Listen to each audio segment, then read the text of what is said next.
The Layer's a hard place to live. Real hard. Ain't no soft landing nowhere in here. Smiling at you like it already know your name, already in the room when you walk in. That's the slings and arrows, you don't hear them fly, you just feel that sting and wonder where it came from. Whole layer wrapped in dark mystery. Old magic in the walls. Wizards whispering deals they don't keep. Dragons watching from the shadows, counting bodies like loose change. Succubus love looks sweet at first, then you wake up lighter than you went to sleep. Hard tax, soul pawn. It's war out here. Quiet war. Betrayal wears silk and smile real nice. Same cats break bread with you. Be the one selling your name 2 streets over. This whole thing a stone cold trip, baby. No fair fights, no refunds. So whatever shield you walk around with, it better be battle tested. Not shiny. Not shiny. Not fresh out the armory, I'm talking chip paint. Bent edges. Blood you couldn't wash off even if you tried. Cause the Layer don't care how fly you look in your armor. They care what's still holding when the smoke drifts off. If you still here tomorrow, still breathing, still standing on your square, then yeah, you's a bad mother. Shut your mouth.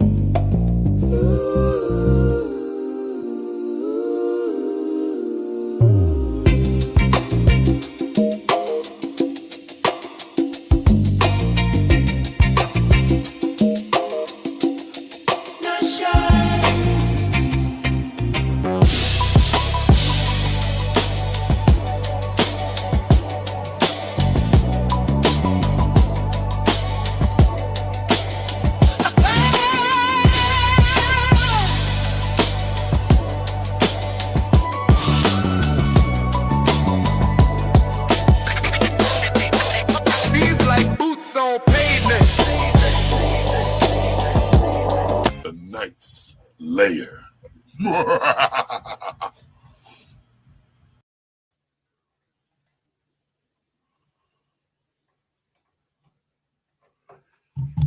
Yep. Monday the 22nd.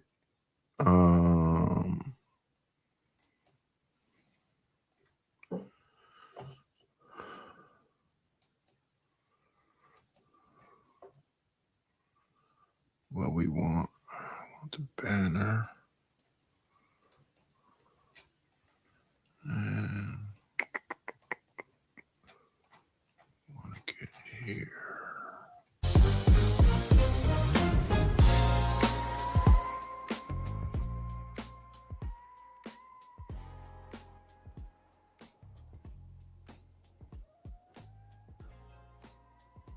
Yep. Okay.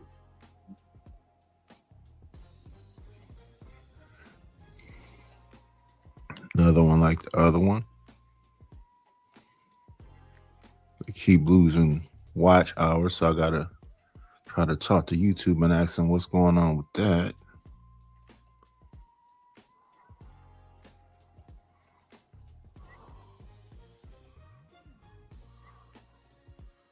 Pin that.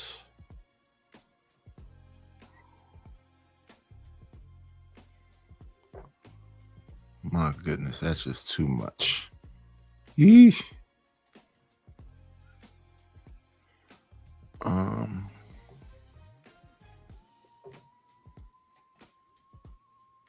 Get back here. I'm gonna listen to this individual.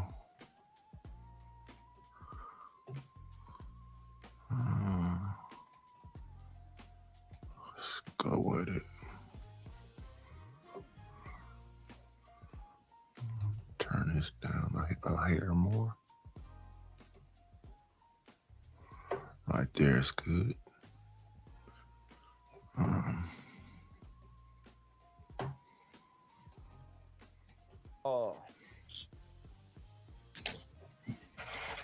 Yeah, I done had a chance to calm down. Okay, so what's the status of you and the Carmelo family? Me and the status of the Carmelo family. initially,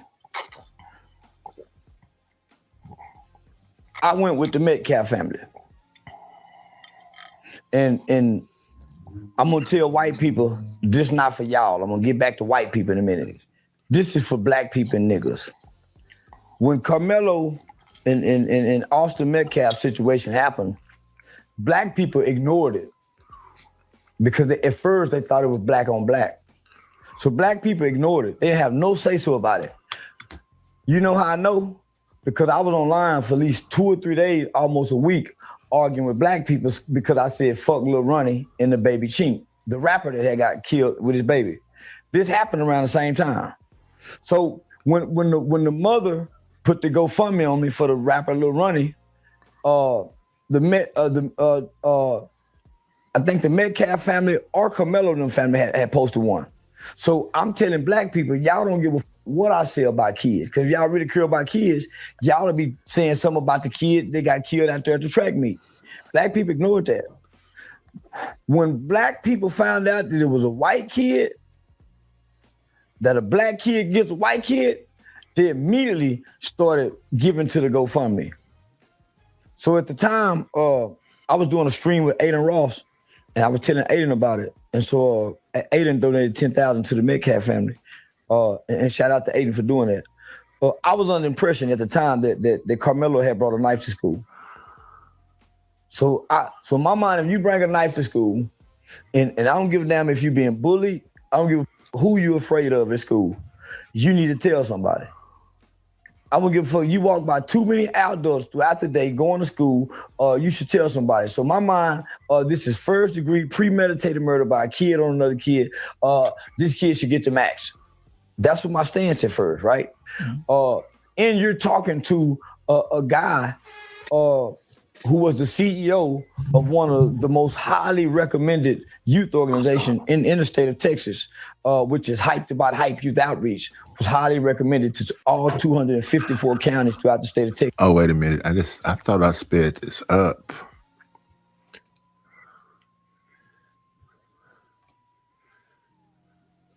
Okay, we got to speed it up. Let me see.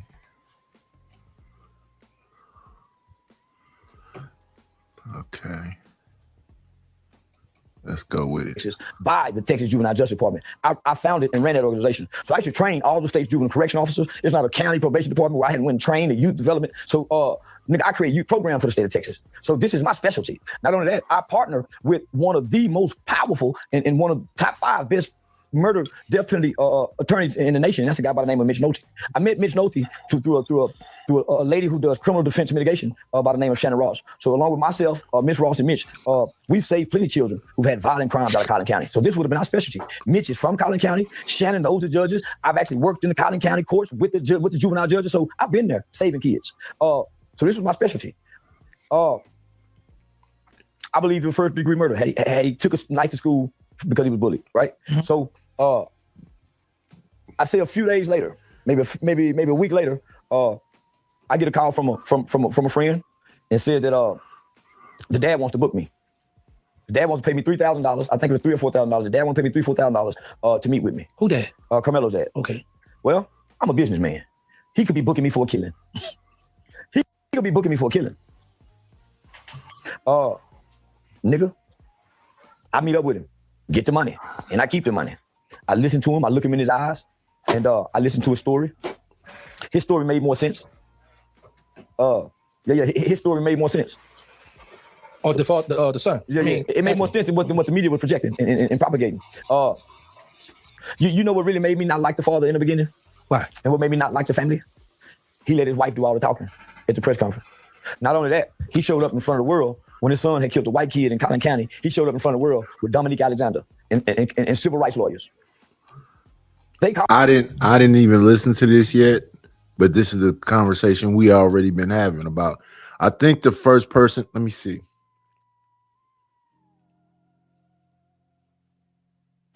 I think the first person that had some concerns about that was Sil, like a year ago.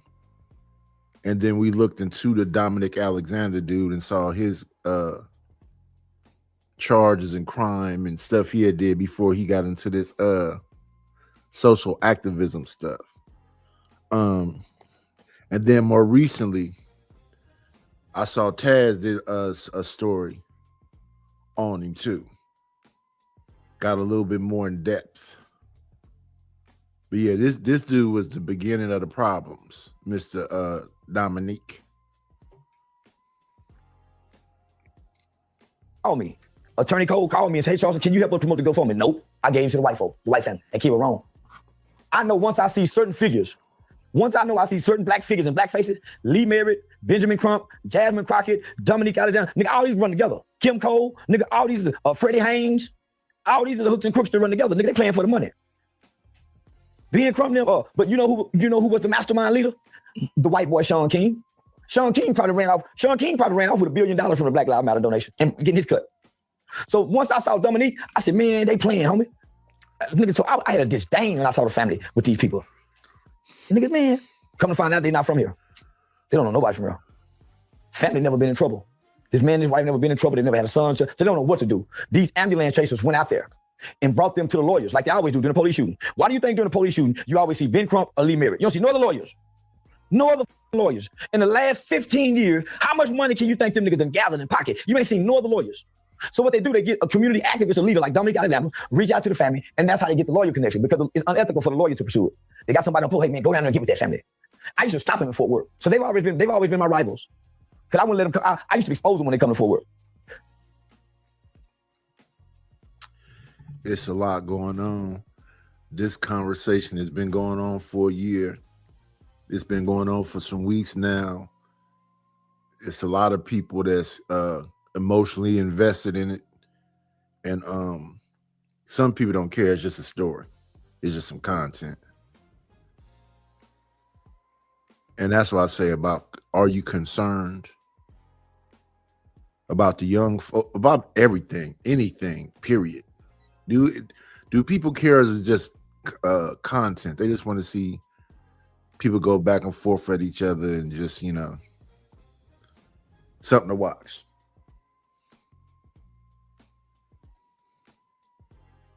Fair use. Because one thing about people can always say about me, as long as I've been working and dealing with the people, I've never asked for $1.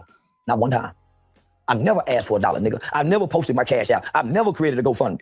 Why? The strongest man in the land is the man who wake up and ain't got to ask nobody for a thing. Not a job, sugar, a ride, nothing, a cigarette, nothing.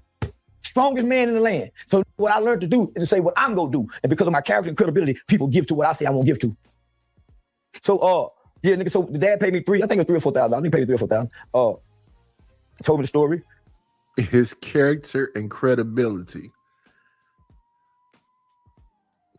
People call Charleston a flip-flopper. They call him whatever they want to call him. He didn't figure out a way to make it work, man. Call him what you want to call him. I want to find a way to make it work without the humiliation rituals. Somebody gonna tell me they got something in their phone about me. I don't want nobody's information. I don't want to put nobody in no scandal.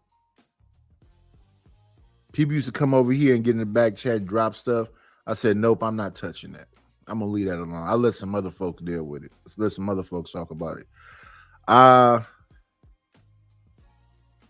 I'm not trying to come across like I'm a saint, but it's just some stuff. Yeah, I'm cool. I'll pass on. Like, I don't really talk about Galt that much no more, even though he's still doing stuff. I don't want to fight with Stanley no more. I don't want it to get that deep because it ain't that deep. Somebody said some shit to me I didn't like. I responded and said some shit I'm sure they didn't like, and let's move forward. But think about this. The cat got 35 years. Charleston said he could have helped. He was talking about the appeal. He's saying that, the people didn't know and they was ill prepared. That's how Dominic Alexander got there. So if you came to make a difference, what happened to make you back out of it again? I understand you say the father's weak. But what about the child? I believed him. I still believe it. I went and met with the kid. From the time I met that kid have had my heart. This is not a violent kid.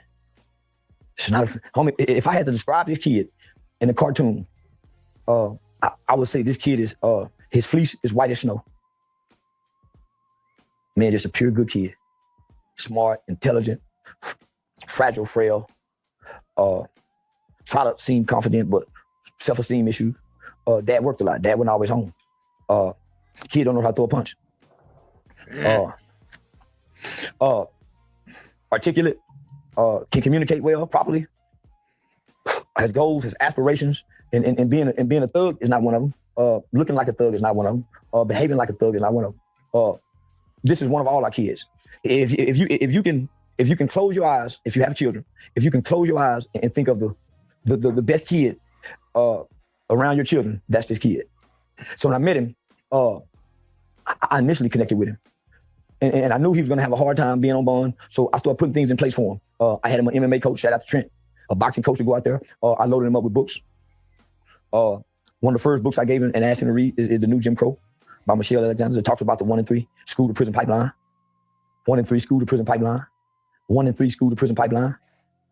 He went to prison from school. 1 and 3 school to prison pipeline. He went to prison from school. Over 50% of children in the state of Texas are not arrested on the streets. They're either referred or come through school. 1 and 3 will go school to prison pipeline. It was a meme. I'm trying to think who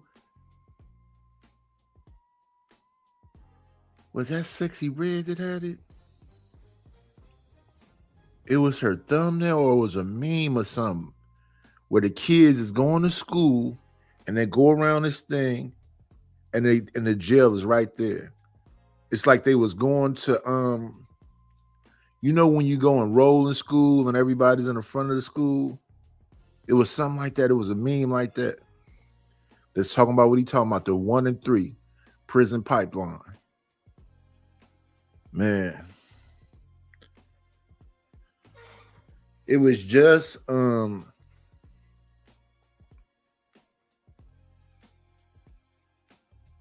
Juneteenth. It was just Juneteenth. I was just on the panel. We're gonna look at that later. And I was just on the panel with Rogue C, Eat Man, Rude Imp. Who all was up there?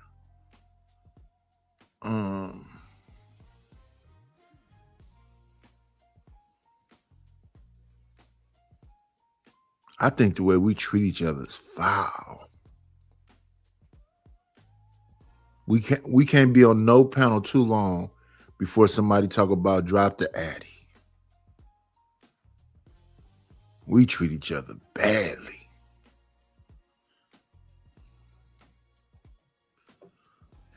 So let me finish. So the dad always seemed, I don't like victims.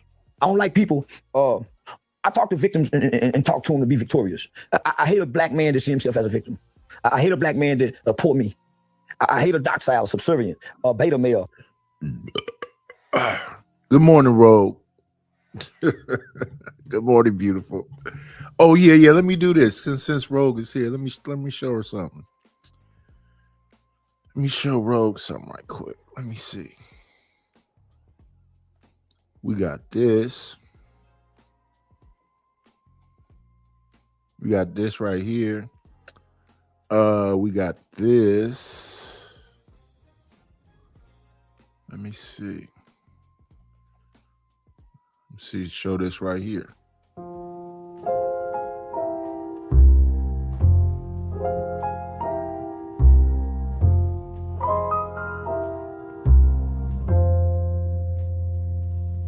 I met a man on a summer night.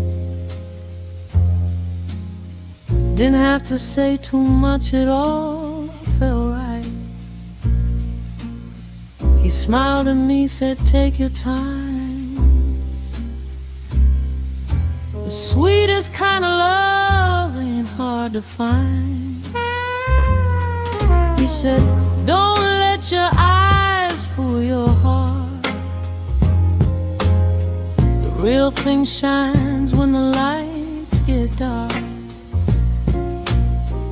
Every little word she whispered low made me believe in forevermore.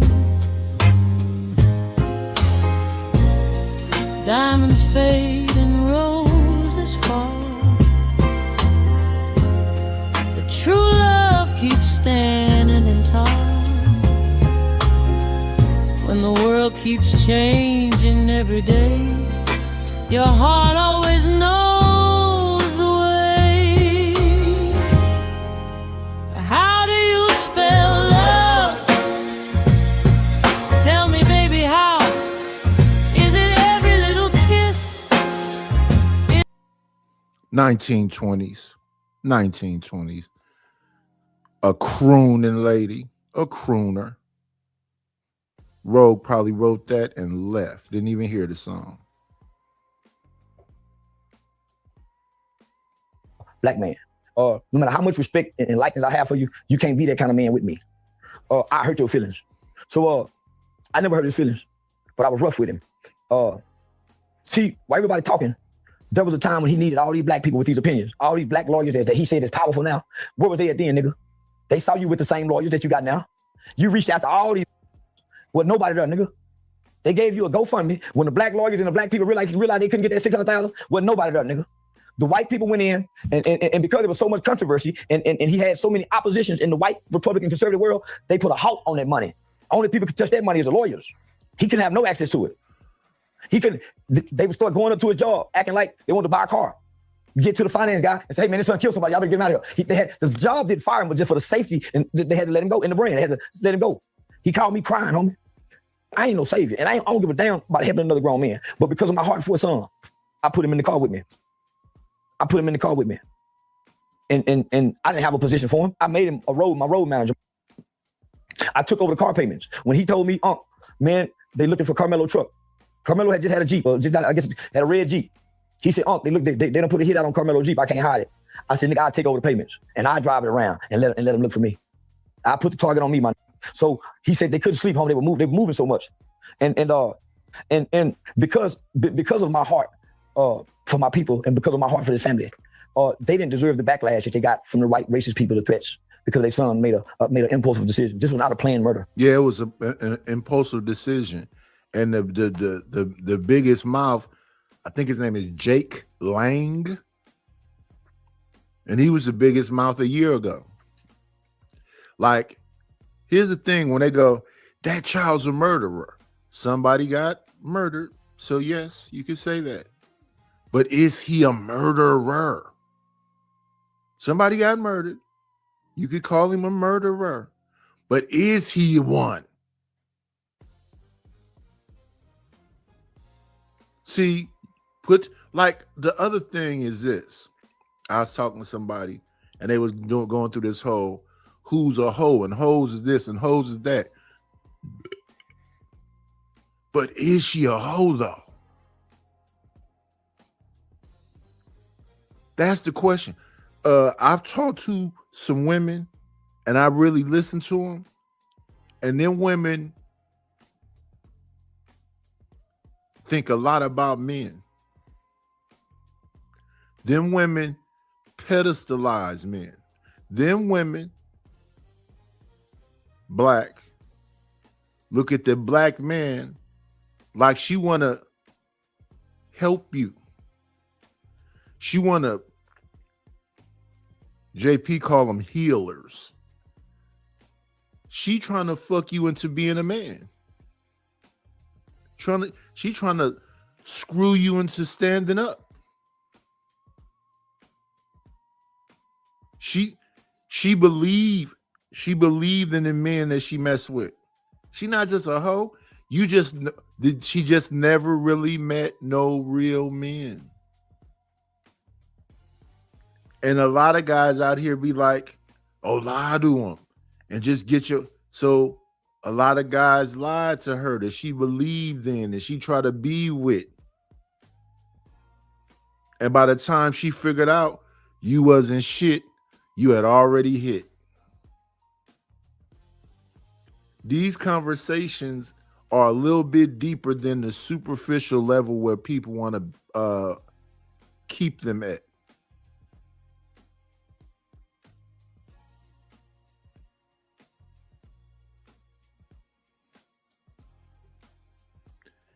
You fucking her, she making love to you. Think about that. You fucking her, she making love to you. And then you calling her a hoe. This was not an intent to kill. This was not a well thought out, I want to hurt you. This was not it. But white people treated it like it was. Not only did he have to move, the judge who lowered the bond, they haven't brought her up yet. She's in hiding. They thought it threatened the judge is in hiding, nigga. White folks, nigga, no, the black judge who they voted in, she no longer is seen anymore. Her life became in danger. So here it is, this black family life is in danger, homie. Didn't you hear that man, didn't you hear Jeff Metcalf say, your mother live in Baton Rouge? We got, nigga, this is still America, nigga, the rural town, nigga. So, man, called me with tears. Nobody was there because they couldn't get the money. I took care of them. Not that they owe me anything, I never asked for anything, but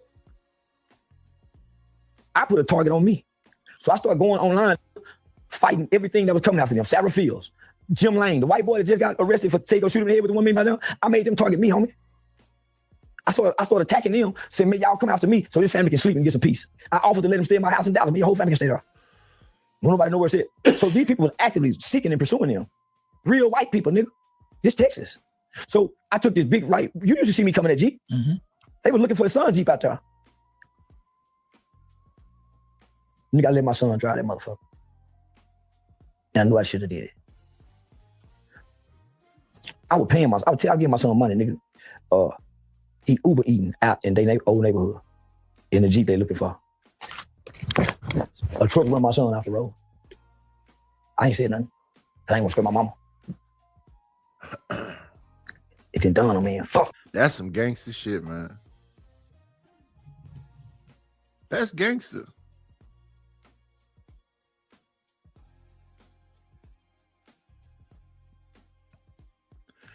It's certain people that talk that I really listen to because I like the man that they are. And then there's certain motherfuckers that had that same position that talk that I don't want to hear shit from. People be in my chat talking shit about Hamp. I fucks with Hamp. Heavy.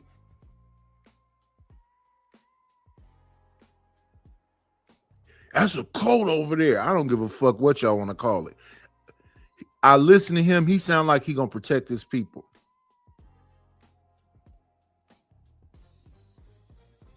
He fuck with who he fuck with, and that is what it is. I fucks with him.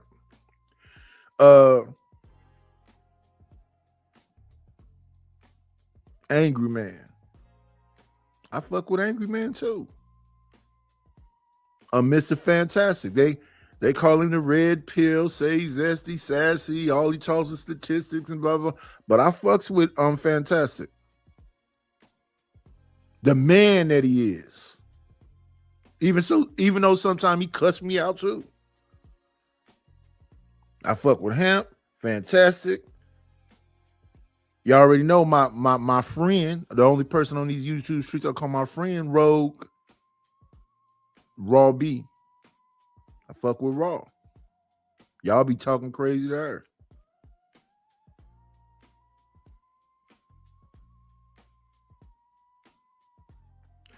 As I'm getting to learn Mont, I fuck with Mont. Even though Willie Beeman and dropped me a bunch of times, whatever, I fuck with Willie Beeman. It's not a lot of people I fuck with in these YouTube streets. I'm coming to your channel to cuss them out. And it's the man that they are. Not that they agree with me or none of that other shit. It's the man that they are.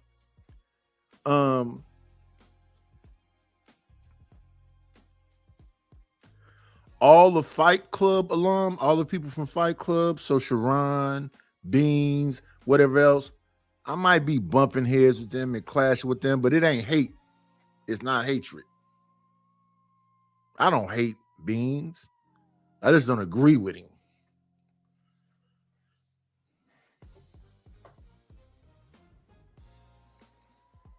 nigga. This shit serious. What happened to me? I was so mad. He think I'm mad at him. Man, daddy truck run out. So nigga, I'm invested in this shit. Just before now. Where was everybody at the end, nigga? Where was everybody at the end? I'm just paying him just to be paying him. People don't know the behind the scenes. Like a long time ago, Bomb Cherry said, Nightish, you TMI, too much information. Don't say nothing about it, because if you say something about it, they're gonna throw it back in your face. I say something about it, I don't care if they throw it back in my face, because I believe in transparency.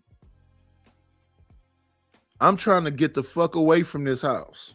I lost the house. The house is gone. I'm trying to get the fuck away from here.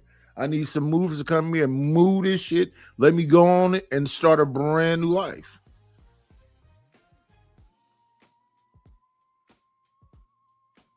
And this experience that I had right here over these 4 or 5 years, however long I've been here, 4 years, I think, makes me just love my wife more.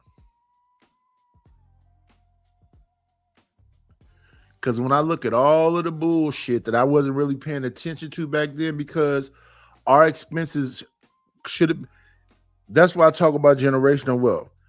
Her mom almost completely paid that house off. So we really didn't have no real expenses there. And I believe in black women having a power. I don't believe in trying to strip a woman of her power.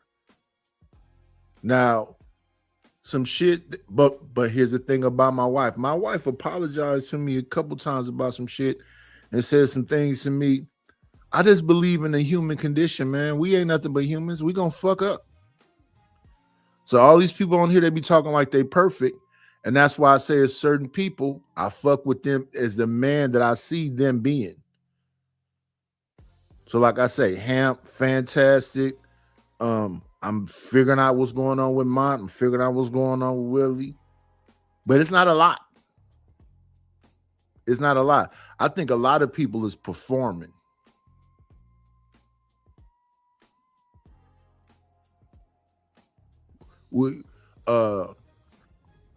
Charleston had a hat that said, everybody's playing.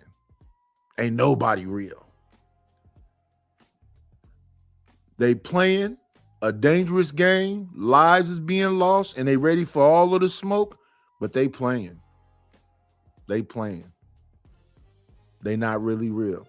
I don't ever try to come up here and try to make it seem like I'm a superhero and I'm brave and I can deal with everything. I just believe if I can inhale, exhale, put one foot in front of the other, that's a successful day. I'm up. Thank you. Thank God for allowing me to breathe and walk around and do whatever the hell it is we call life.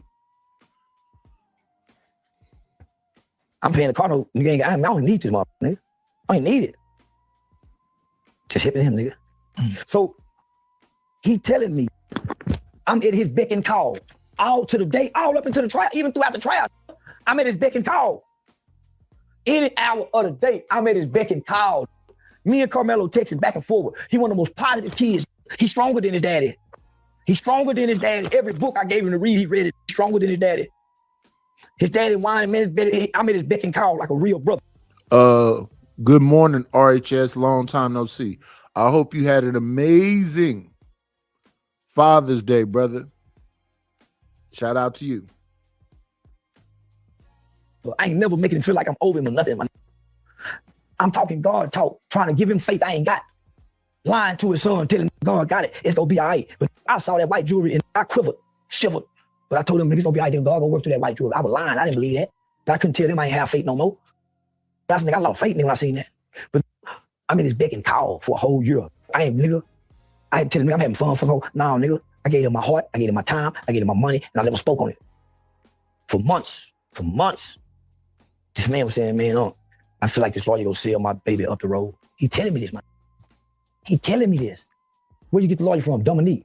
It's Yellow Beezy lawyer. Nigga, ain't no murder lawyer, man. That's a dope boy lawyer. Yellow Beezy gonna lose with him is what I told him. That is young, my man. This Woo-wee. Dominique got the lawyer? It got something to do with Yellow Beezy.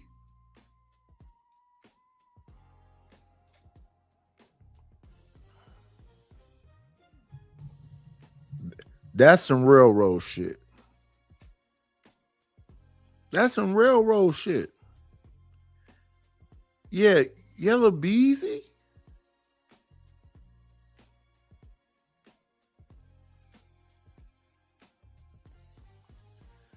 Deacon Dave, sometimes people lie to you to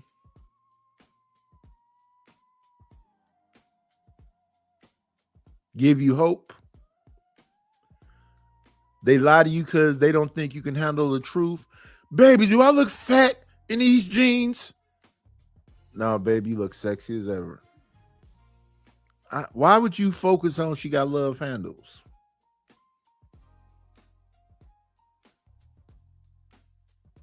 No, you don't look fat in them jeans. You look sexy. Bite her on the cheek. Why the fuck is you there to tear somebody down?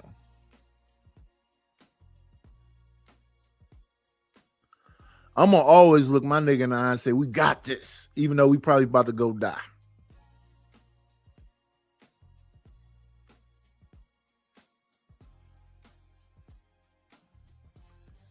Well, see, Deacon Dave, I appreciate that you asked that question.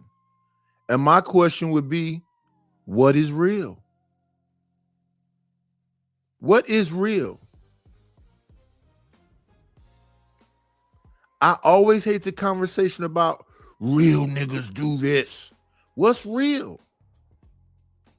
Because when I listen to them real conversations, it don't never have nothing to do with character. It never has nothing to do with morality. It never has nothing to do with independence. It is never about empowerment. It's very individualistic and subjective. So what is real?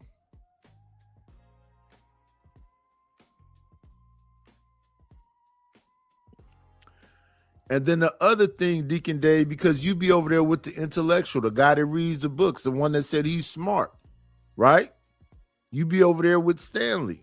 So when you say it's a black thing, black is a social construct.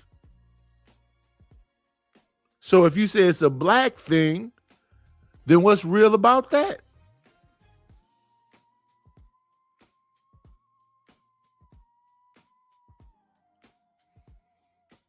That's a good question, Rogue.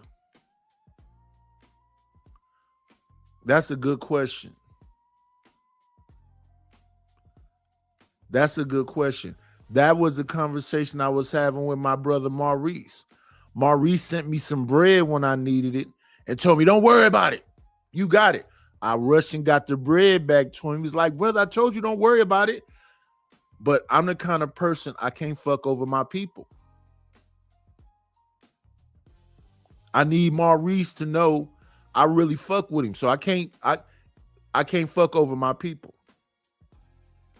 Yeah, real has to be for me, but that's why I said subjective. For me, real has to be tangible. I gotta be solid with my people. At the same time, though, everybody not my people. Like when I went over there and I was hollering at Chanel and I said, I apologize because she do be doing that nice nasty shit. I don't like the nice nasty shit. But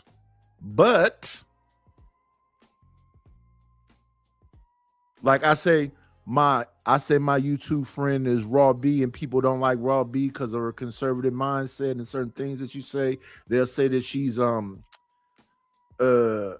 male identified and all that other shit. You know what I'm saying? Say what you want to say. She's just been silent with me.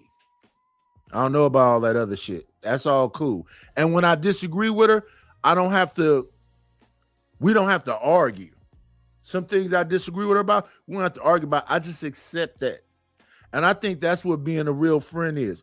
You and your friend can have disagreements. You have to accept certain things about your friend.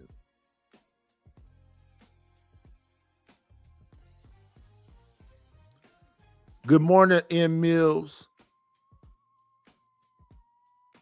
Good morning, Deacon Dave.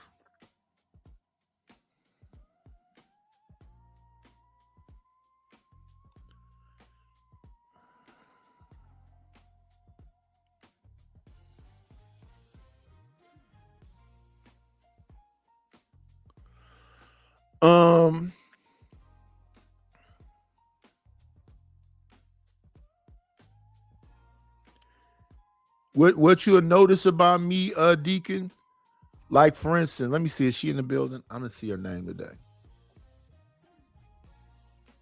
Let me see. Yeah, she's not in the building today. You'll notice me and Choc, CHOC. You notice me and Choc a bump heads every now and then, but she still got a wrench. Cause yeah, I don't need you to kiss my ass.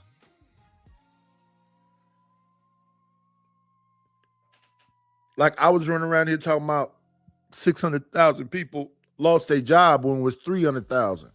Cause I'm doing it's a lot of shit going on. I think leaving this house is gonna free my brain up for space to get some other shit done. So I'll be in a better place because it's so much bullshit involved in home ownership. But I got to get back to some ownership because it's important.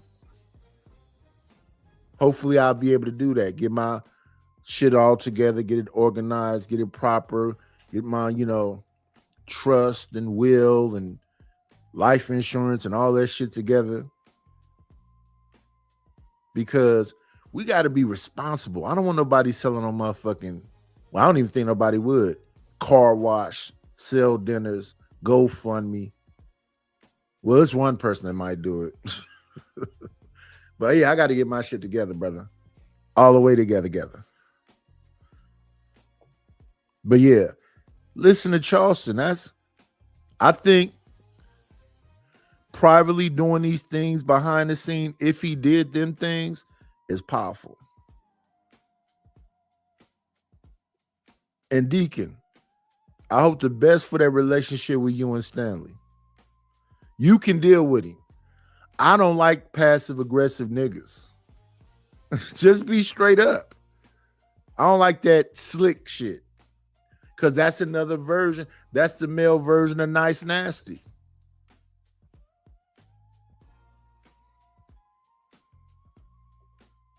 I like people to like me for me. And I'm the person y'all see and hear right here. So if you subscribe to this channel, do you mess with me is the question. And I'm very transparent about all of this shit. Other day, my cousin gonna say, I asked him to go to the store for me.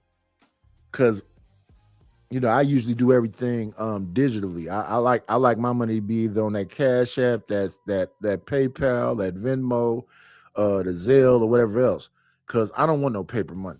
So I've been Facebook Marketplace and shit. The other day I sold a 5-bedroom set. It's the mattress, the bed frame, 2 sheet sets, comforter, and pillows. I got another one that's still in here. I sold it for $150. But I can't do shit with cash. So I need somebody to come here and go spend the cash or put the shit on my card. What's going on, A-Dub? But happy belated Father's Day. White boy they win in liberal courts. Dallas is a liberal town. You can't get no Dallas lawyer and think they finna be big shot shit in Collin County. I know the baddest lawyer in Collin County. Commissioner Otis is what I told him. At that time, it was $500,000-$600,000. I said, I know a criminal defense mitigation specialist named Shannon Ross, who I used to work with. Man, they need to be on this case, homie. Put him in touch with Shannon. Shannon said, we need mitigation. We need defense mitigation. We need that. We don't have to worry about the money. We can get the money later, is what the mission said. He still went with them, homie. Everybody said, no, he's not good overall. He even told me that his lawyer and the DA was once student and teacher. So the prosecutor was head over the DA. The DA never been able to beat him. He told me that. I said, we need to get rid of him. We met on several different occasions. Me, him, and Shannon. So he wouldn't listen. Damn. So he wouldn't listen.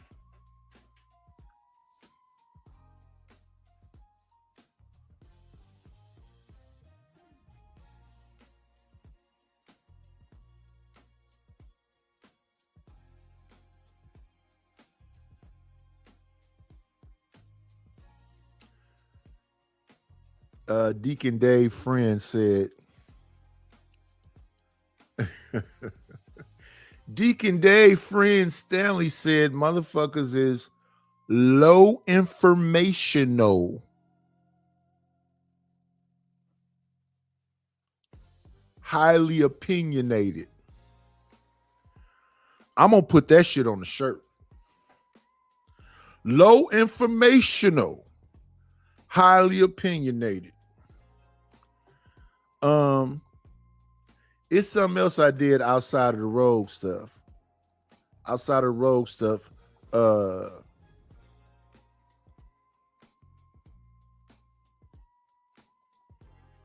Bomb says she making wine and she needs some labels. Bomb says she making wine and she needs some labels. So, Bomb, I did this one. This is the black and gold, Bomb. That's the black and gold. Purple Rain wine talk. This the white and gold. Wine label. That's the red blend. Wine labels. We do it all over Cheer. Book covers, wine labels. We'll make you a beautiful song. Let me see something right quick.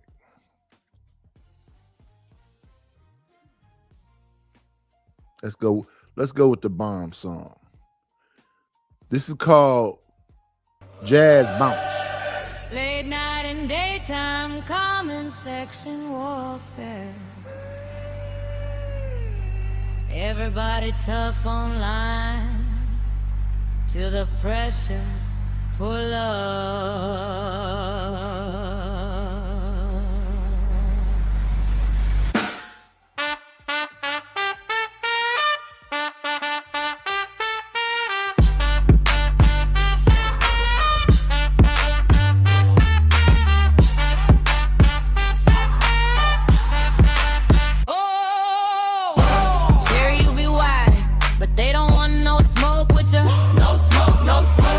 Cherry, you be wild and holding the net shook. They know what's up with you. They don't want no smoke with you.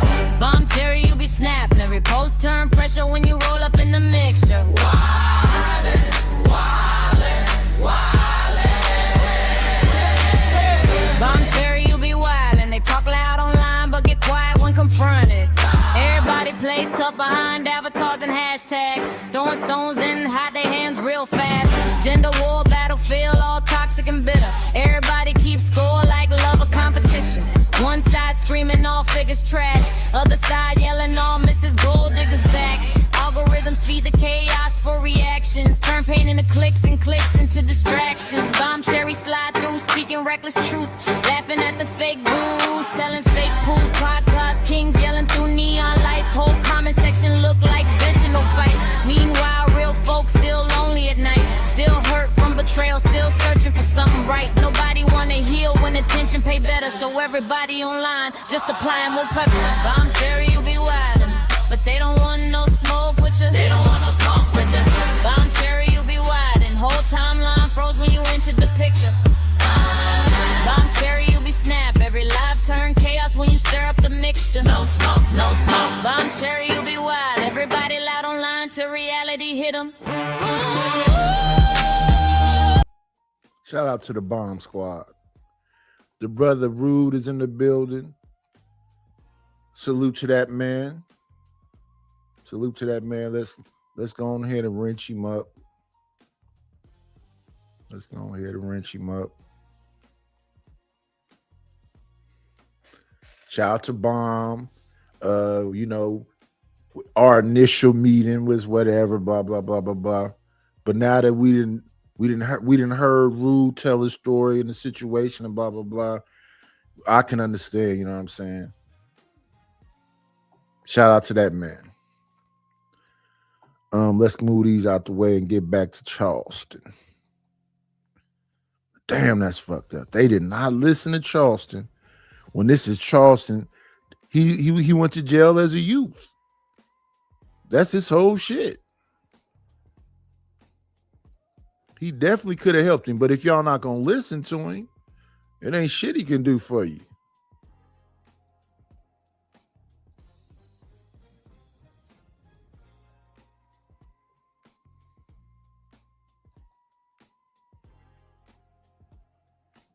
Talked on several different cases.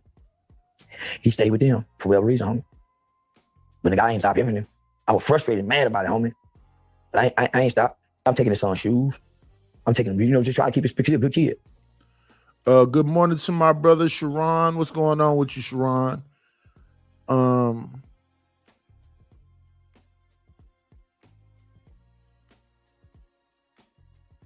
I can make more. Hey, listen. Here's the thing, though, Deacon. And this might sound crazy to you, but it's just the truth. I'm pro-black, brother. I was born in the 70s. I went to them breakfast programs that the Black Panthers had. They said that the Black Panthers was communists, and all kind of shit. Don't change that, And that's what I be saying about a lot of shit. Captain Tazoriak was having a conversation over there on Raging Tomato, and they were saying that they called the Hebrew Israelites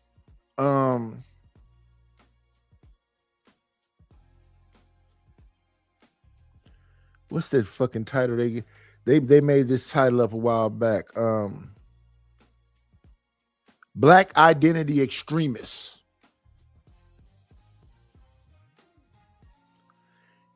Are you black? Are you a black identity extremist because you choose your people first?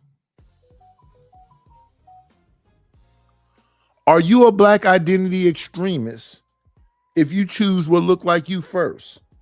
We used to have what's his name? Multi-generational mulatto come up here and say, Nightish, you a mulatto. No, I'm black.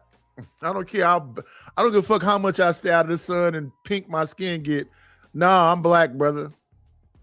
I'm black. I love black people. They used to say me and my wife look like brother and sister. Like, what the fuck? But yeah, shout out to her. I hope the best for her. When I think about this whole heaven and hell shit, I want the best for mine.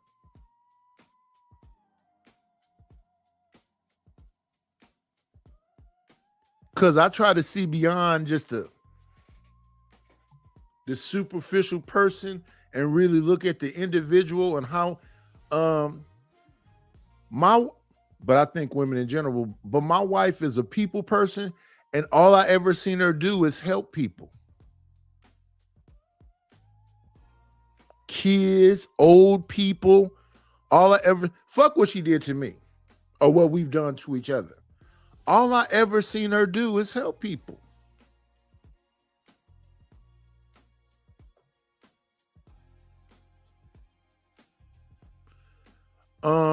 Let's give some love to the people that support the channel.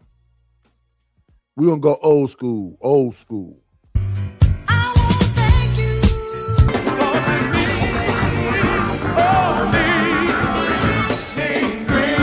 Got me a couple of dollars. Guess what I'm gonna do? Shout out to Rue for the support. I appreciate you, my brother. I appreciate you. Let's shout out to the people that came into the building. Danner. Let's highlight your comment. Danner said, Nightish, you white.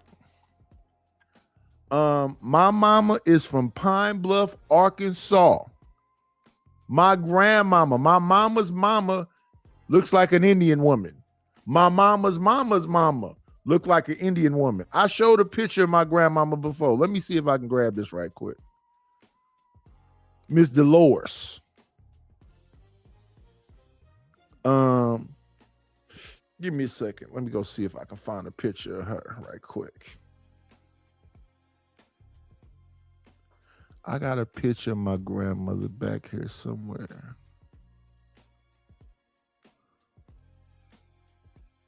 There she go right there.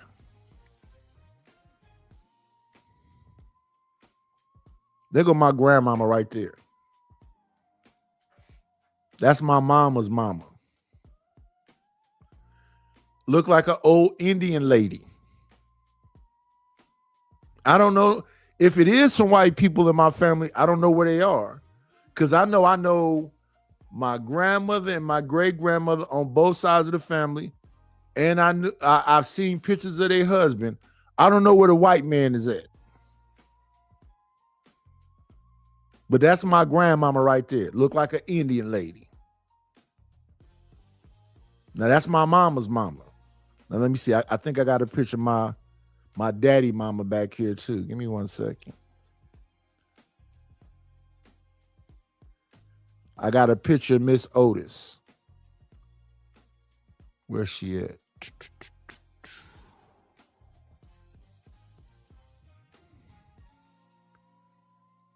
I'm sure.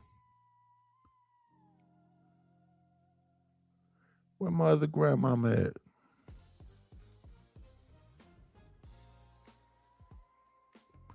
Matter of fact, let me go grab a picture of her and her mother, because I knew her and her mother. Give me 1 second right quick, y'all. Give me 1 second right quick. Go here. Photos. Picture of my grandmama and my great grandmama. Where they at?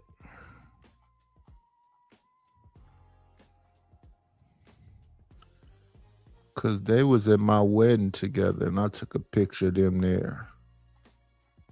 Where is that? Let me see.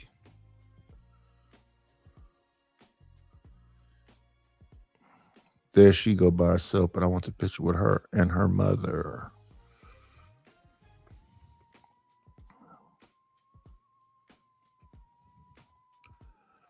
Where is that picture?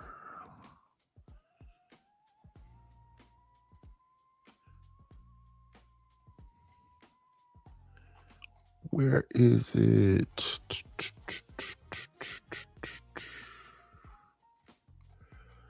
Let me see.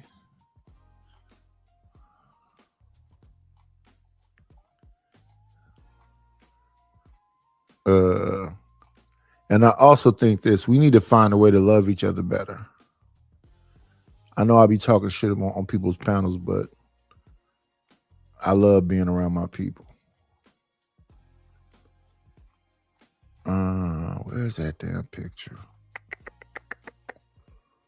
That's me and the kids. That's my aunt and my cousin.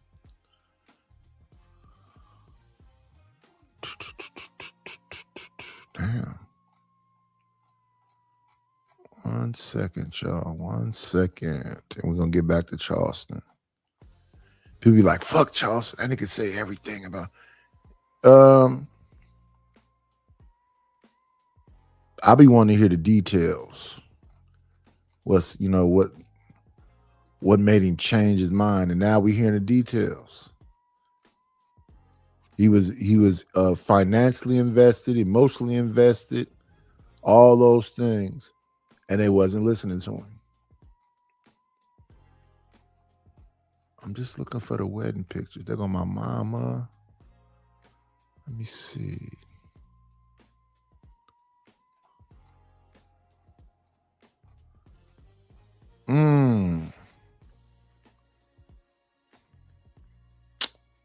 I don't see the wedding picture. So I just get my grandmother because I don't have my great grandmother and her sitting together at the wedding. Let me see. Where you at, Grandma?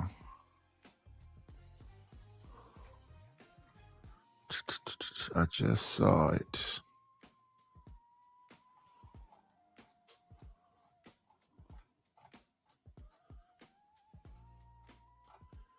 I just saw the picture of my cousin. That's a blurry picture.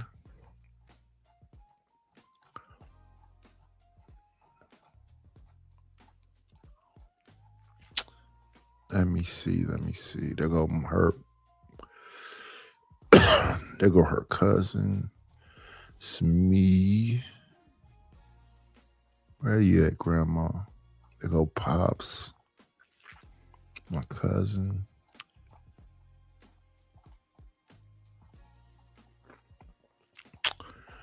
Let me see. There she go. This is my father's mother. And it's this picture pulled away. Is she sitting next to her mother? This is it from my wedding. Let me pull that up right quick. Images at the bottom.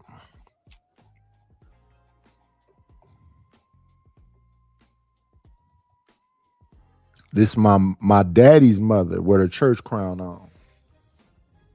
That's my daddy's mama right there. Where the white people at? That's my grandmother on my father's side. This is my grandmother on my mother's side. So that's a Native American woman that's black. And this is my grandmother on my father's side. Where are the white people at? Now her mother looked like my mother's mother. My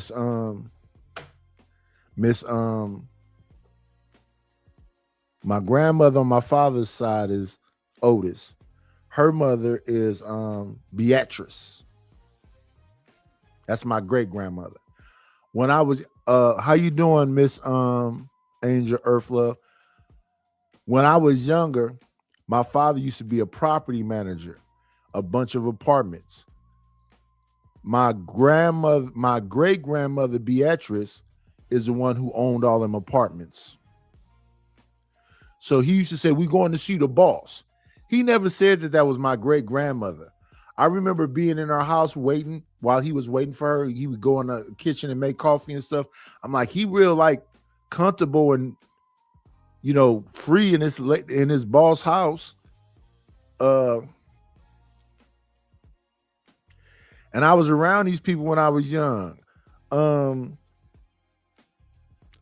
remember I used to be on her organ, playing her organ. And my father would tell me, don't touch him. And she would come down and say, leave that boy alone and let him play that organ.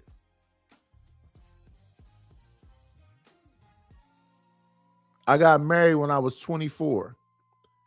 And she came to the wedding. I was like, why is the boss here? This is how dumb I am. I wasn't that all the way on the uptake. I'm around this woman. I'm around her sister. I'm around all these people. I'm once again, he kept calling her the boss. He never said, this is your great grandmother. She came to my wedding and said, baby, who you think I am? Matter of fact, I got the pictures right here. I'm tripping. I got the pictures right by me. Yeah. She said, baby, who you think I am? I said, you the boss. That's what my dad always called you. She said, this my baby right here. Here go my grandma. The woman I just showed you, Otis, that's my grandmother. This her mother. That's me, my wife, my daddy, and my great grandmama. She had at my wedding. That's the lady who used to always say, that's the boss.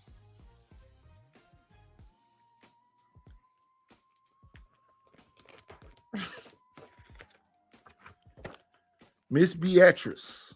That's who that is.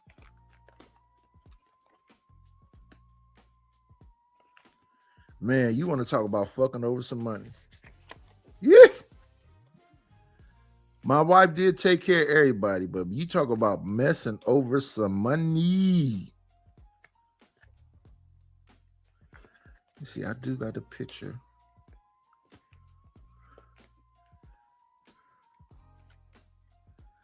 Shit, we had candle bearers and rice throwers, and that shit was elaborate. Where's the picture of my grandmama and my great grandmama at my wedding?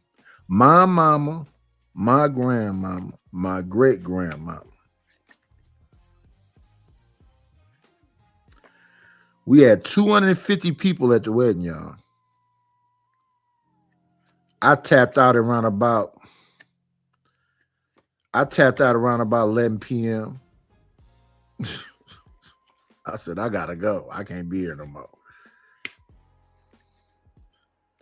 Let me see. Let me see.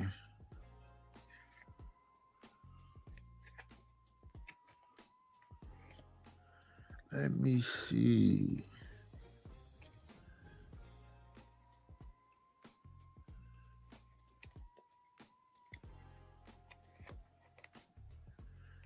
me see. Gotta be amongst these here.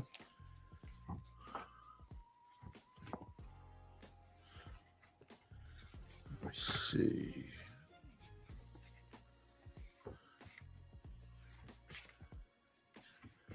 Bridesmaids, groomsmen, candle bearers.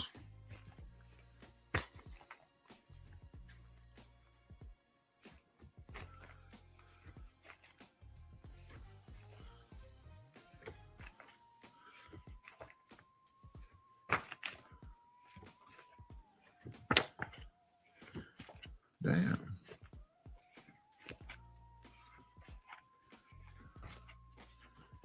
Yeah, I don't see it. This was an all-day event, though.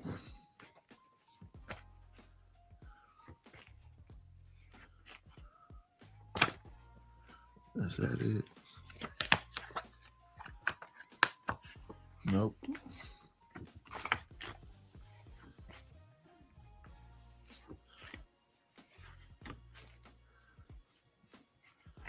Yeah, I don't know where it is.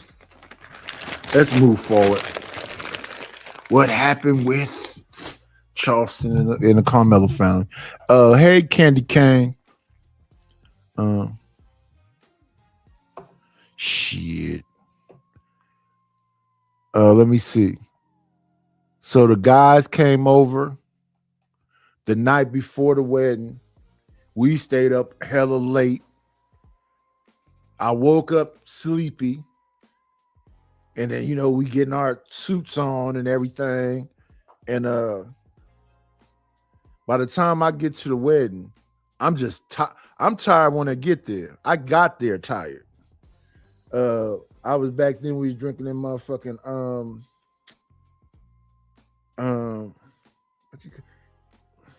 what was the name of them motherfuckers?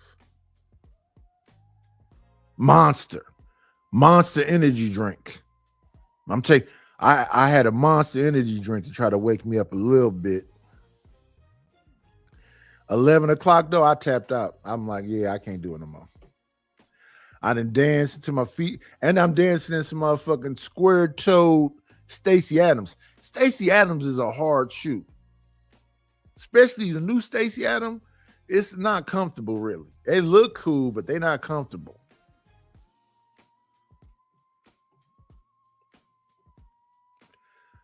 I think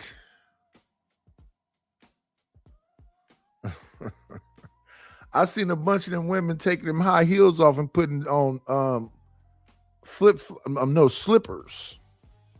Everybody toes was hurting. We danced from shit. Let me see. The wedding happened probably the ceremony itself happened around about 10 a.m. It was over probably about close to 11. Then we left the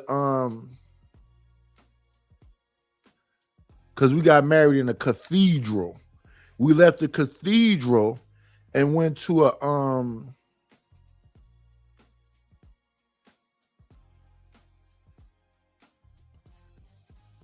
I don't even know what you call the place.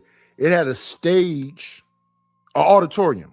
We left the cathedral and had the reception or whatever you call it at an auditorium. We got to the auditorium around about noon, 1 o'clock. Yes. At 11, I tapped out. 10 hours?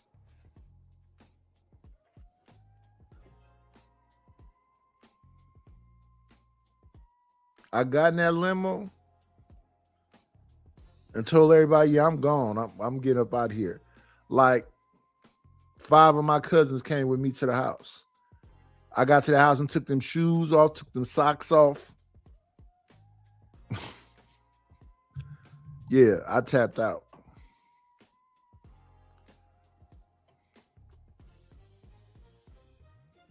Graduation gifts.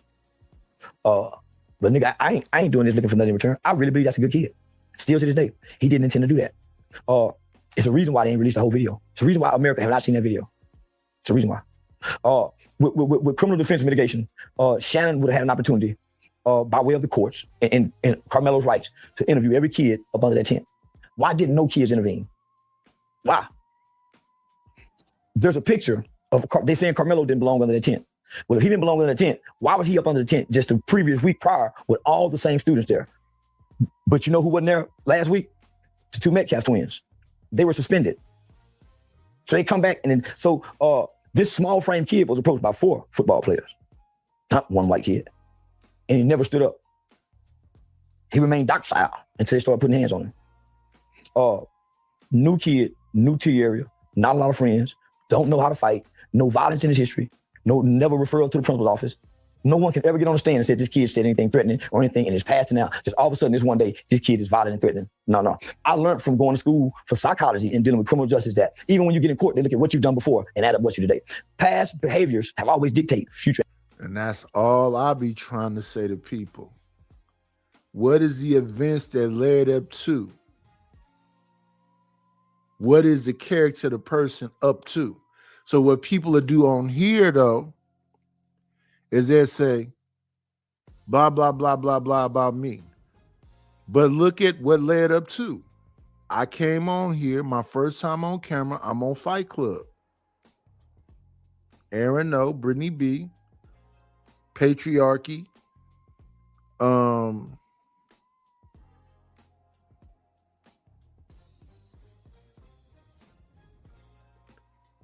Fighter Complex,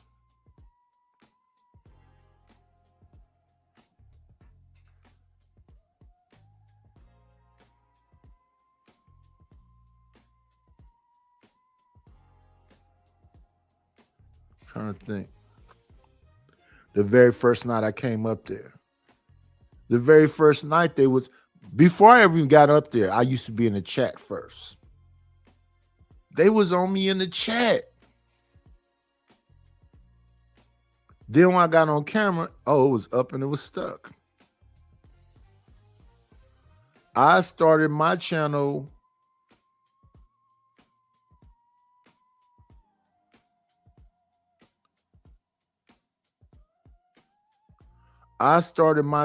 probably a month after I was on Fight Club. I started my channel before the Black House. I did 2 videos. The first video was talking about my childhood. The second video was talking about my marriage. And them 2 videos set there. I did them 2 videos because they said when you do your first videos, ain't nobody gonna watch them. You're gonna probably have to be on there for a minute before you get one person to watch. I did them 2 videos. The first video, I believe 16 people watched. The second video, 24 people watched. So I had people watching on my very first video.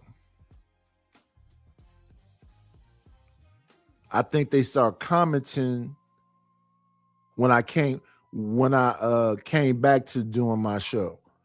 It was called The Night Slayer back then. But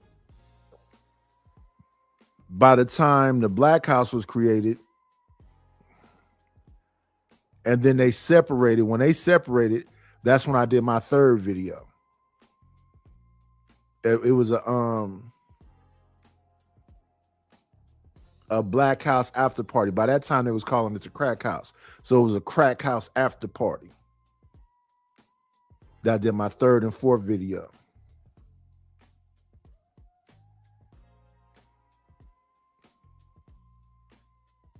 Then I left from over there, and I was just doing my I started doing my videos after that.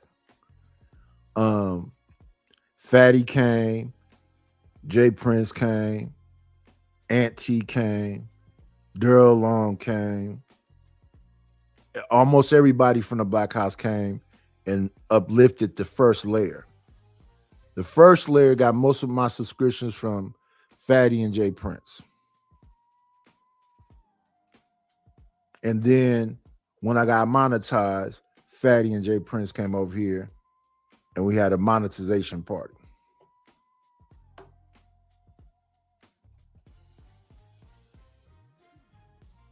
Fatty sent me the most money. Actually, this kid has no past behaviors of this. If nothing else, negligence, homicide. If nothing else, involuntary manslaughter, but not first degree murder. Because that's intent. He didn't have any intent. One stab with what? It wasn't a knife. So the wordplay was very tricky here. When they say a shove, it wasn't a shove, it was a slam on the ground. The mitigating factors is this kid have epilepsy. Any punch to the head, seizure. Too much stress, overwhelming, seizures. So those are the factors. Ineffective counsel, never objected to anything. Should have been a change of venue. Shouldn't have stayed in the county. I told that nigga, man, tell him move it. He said, man, they said we might get worse jewelry. You ain't gonna get a better one there, nigga. That town, Collin County, is like this new town that's being built that we hear about online. They're just an all-white town and don't nobody live up with white people. That's what Collin County. That was one of the first towns to do that. Yeah, that was one of the first towns to do that. Now, see, we didn't know all of this. We didn't hear all of this. What we heard is that Charleston White just said, fuck him, and moved on. Shout out to another one of my good brothers. I ain't seen him in a minute. A brother of a certain age. Let me give you a happy belated Father's Day, brother.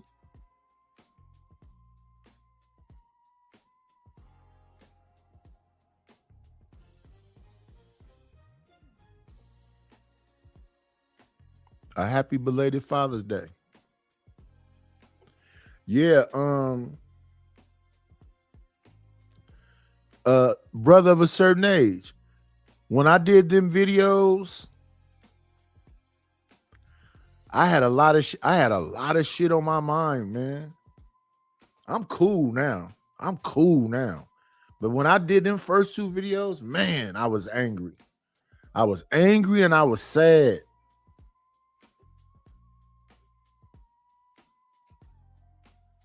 I'm really not sad no more. But when I did them first two videos, I was angry and I was sad. And I think people gotta say some shit out loud to get it off their chest.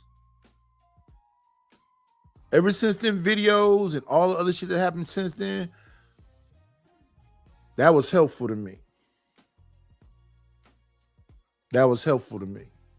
Even now, this shit I'm going through now, it's helpful to me. I just want to make a smooth transition and get the fuck up out of here and get some shit figured out and then get back on the damn treadmill. Not a victim. We just talking. Just 10 years ago, nigga. If you go through Collin County today with a quarter pound of weed, you might still get 10 years in prison. When in most states it's legal. A quart, 4 ounces, 5 ounces. You might still get 10 years. If you listen to the closing arguments of the DA, he wasn't just talking to that little black kid. You know why I'm so angry with that nigga daddy? That's what I want to get to. Why? Man, just let me vent, nigga. Well, do your thing. Just let me vent, nigga. The prosecutor, when he was giving me a close out, he told Carmelo, look at me. You look up at me when I'm talking to you. This is our town. And nobody's gonna come in. This is a lynching talking. And I ain't making this about race, nigga. But we all know from around this part, we know what that means out there, nigga. We know to tap your brakes, cruise control. It's some towns you know, that's a sundown town. If people don't know, if people just really want to know, that's a sundown town. Collin County is a sundown town. So the way he talked to that boy, and me not knowing the daddy left him there alone to take the sentencing, there's no way I can stand with that man. There's no way I can stand next to that man. He left his boy to hang, nigga, by himself. Standing, my boy, when he looked back over his shoulder, daddy that with you, nigga, with them tears in his eyes, said, you get ready. I won't be, when they hanging the boy. Say, nigga, can you imagine 17 years old, you don't know nothing about no trouble? You don't know nothing about no trouble? One day you at home with your mama, your daddy, your little sister, nigga, and this kid is innocent, nigga. He don't know about dope, from that smoking weed, none of that. One day, you wake up the next day, you in TDC prison. You done skip the process of the county jail of waiting to have to psychologically prepare. You done skip the process of having to detach from what's around this way, nigga. Can you imagine what that little boy feel like, nigga? I cried for him, my nigga. Man, I cried for him, nigga. But nigga, I didn't know his daddy wasn't there. Jeff Metcalf said he was a coward because he wasn't there. Ain't no way in the world I can be seen with that man again standing, fighting for his boy. And he just abandoning that kid, man. I can understand his mama not being there to see it, but not him. I cried for 2 days, nigga, 2 days. I cried like a boy. I had time to practice my walk. I had time to shadow box before he sent me down. I didn't have time for nothing. His mind can't even prepare for this. Yeah, ain't no way. Ain't no way. Ain't no way. 17, never did nothing, don't know how to throw a punch, scared to death. And now they're going to stick you in there with a bunch of hardened criminals. I never went to juvenile hall. Minute I turned 18, sent my ass to jail with a bunch of grown-ups.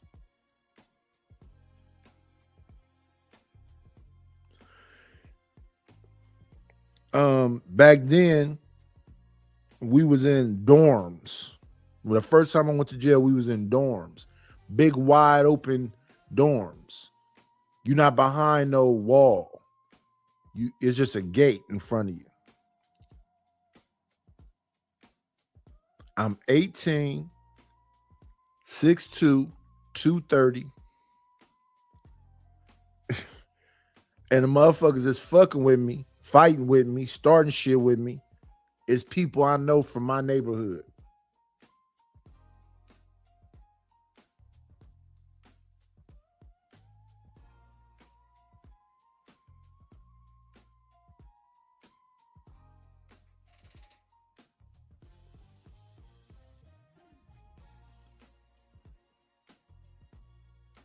I end up being in maximum security from that point forward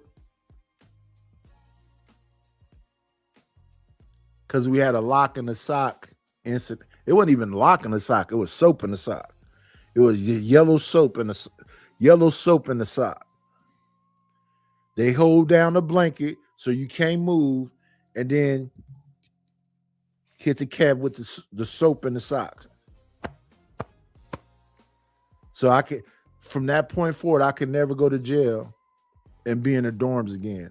I had to be in maximum security. So I went from the blues to the yellows. Then when I went from the blues to yellow, I'm fighting in the yellows. So I end up getting into what they call administrative segregation. That's 23-1. You got to be locked in your cell for 23 hours. You got 1 hour to either take a shower, use the phone, or look at TV. 1 hour. I usually use my hour to take a shower. I didn't get on the phone. I didn't look at the TV.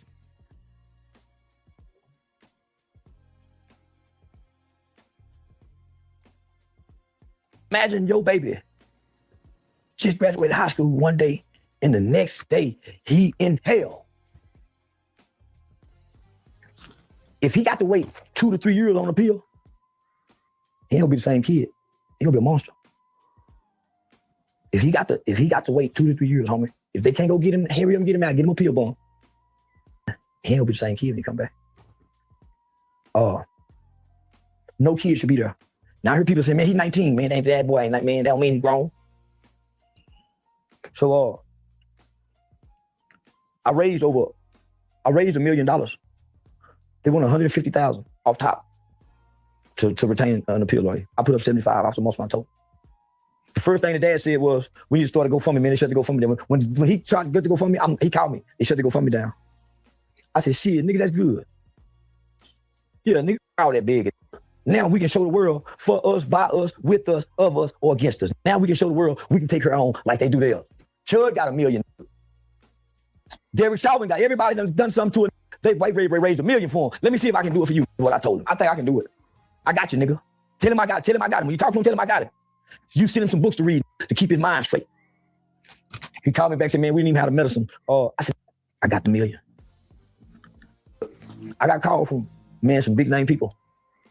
And I told him we're not doing no GoFundMe. We're not doing nothing publicly, but we got to go. I don't beg nobody answer for nothing.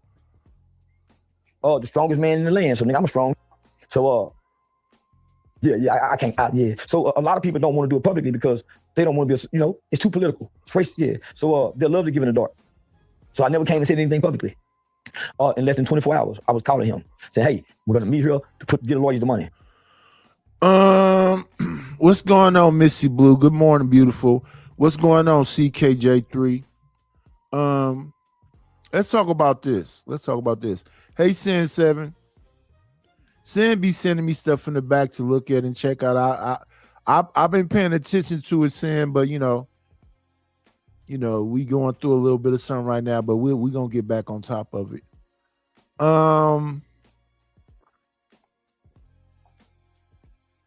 CKJ3 said Charleston is an agent of chaos. I don't give a fuck. You know what I give a fuck about? To be honest with you, CK? Results. All I give a fuck about is results. Can you get it done? From this, what's today? The 22nd of June, 2026. All I give a fuck about is, can I get it done?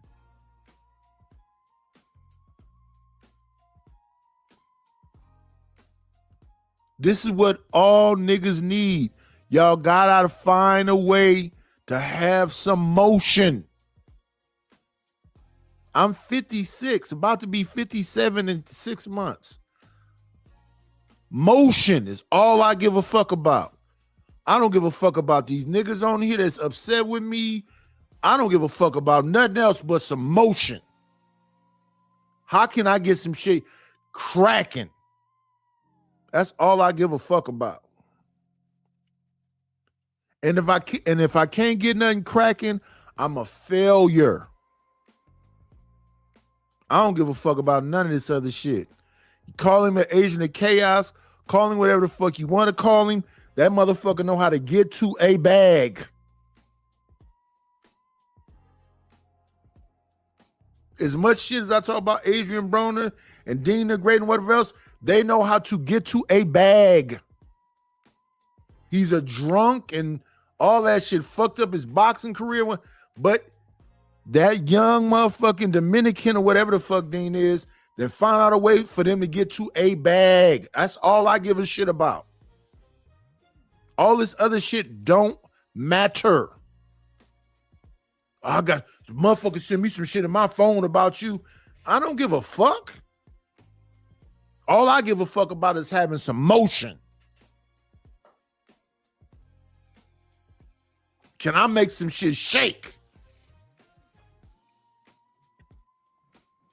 We're gonna meet here to get the lawyers money. So I reached out to a pastor who's not a political pastor, but he has a non-denominational church. He has conservative friends. He has, he's connected and respected. So I said, Pastor, can we meet here, do an interview with Say Cheese TV? The Say Cheese TV interview, I'm gonna put that $10,000 in his pocket. I'm putting that $10,000 in his pocket. I hit Vlad up. I hit some more people up, Sean Mike Kelly, to get them some interviews. So I hit him Antoine Daniels. So I'm gonna put them some initial cash in their pocket, at least 10 to 15, 20, right now. This lawyer money going directly to the lawyers. We're setting this up for Friday. I had a show in Cleveland, so I'm gonna leave Cleveland, come here, meet with them, and get everything set up. Somebody called and wanted to donate an additional $250,000 to $500,000. They called my agency, but they brought up Ben Crump. I won't do number 10 is what I said. So I named some names I didn't want to have nothing to do with. I don't want to have nothing to do with the NAACP. I don't have nothing to do with none of these crooks and hooks. Because where was they last year? They saw this, nigga, they ignored it. I've been screaming this for a year. Now all of a sudden it's a new money involved, it's a new light involved, it's a new thing. I said, no, we can handle this in-house. And we all from Texas right here. We all know one another. We all work with children in this system here. He's new here. We can really help this guy. We can really. What's going on, Rapid? What's going on, Chuck?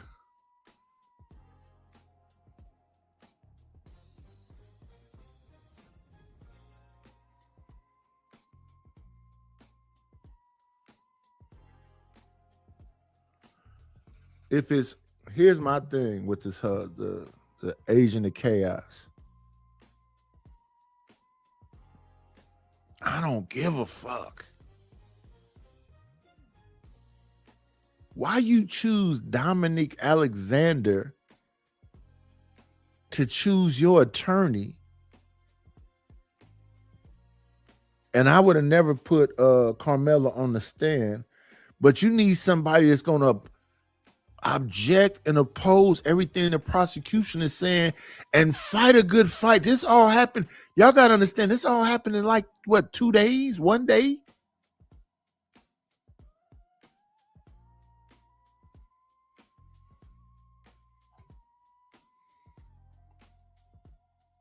Help this guy. But if you guys come in with this race shit, man, y'all got Texas up.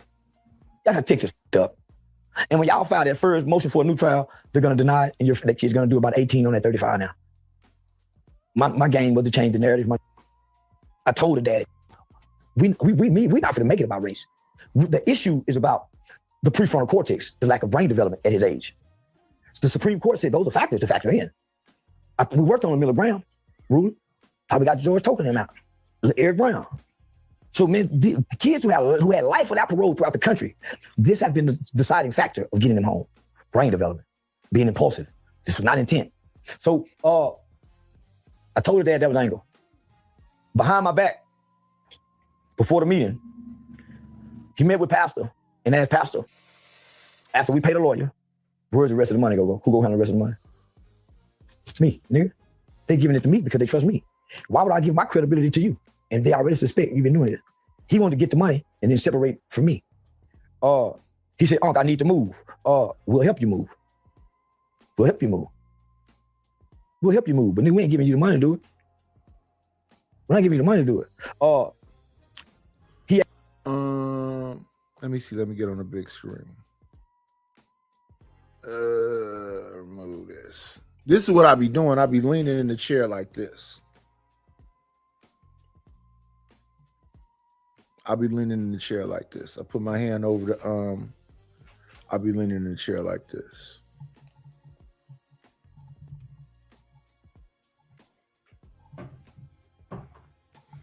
I'll be leaning in the chair like that.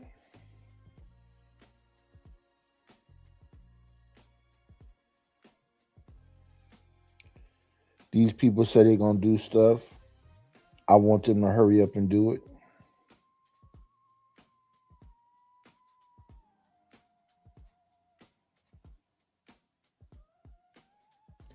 They make it seem like I'm the one that's slowing shit down. No, I want y'all to hurry up and do it because, like I said, I don't want to talk to this man again, man. Because it just ain't that complicated. Like I said, I came into a damn house that hadn't been touched, I guess, since when I look at the materials in here, I guess it hadn't been touched since the 90s. The plumbing is shot. The roof is shot. The walls is, I'm sure, got asbestos. I came in here working. I did all kind of work, and everybody can see the work.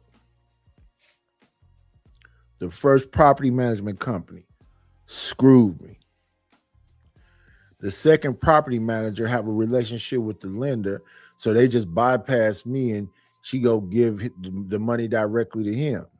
I don't like that shit either. I need to get away from this. Stop thinking about them two individuals. Flush them out of my mind.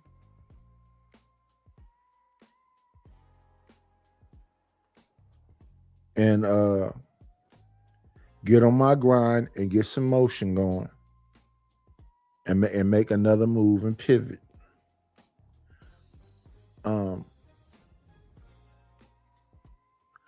I don't think about myself the way other people think about me. But what other people will try to do is they'll try to like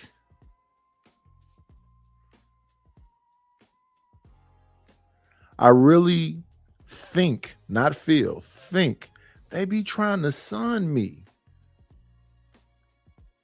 And I don't know why. Why? What is it about me that make people feel like they got to put me in my place? I don't get that.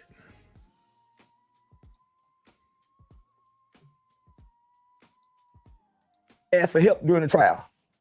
I'm the one sent Dr. Candace up there. I'm the one that had Dr. Candace, can you go up to me? His family needs you. No protection. It's a white man out there threatening to kill the man, kill the boy.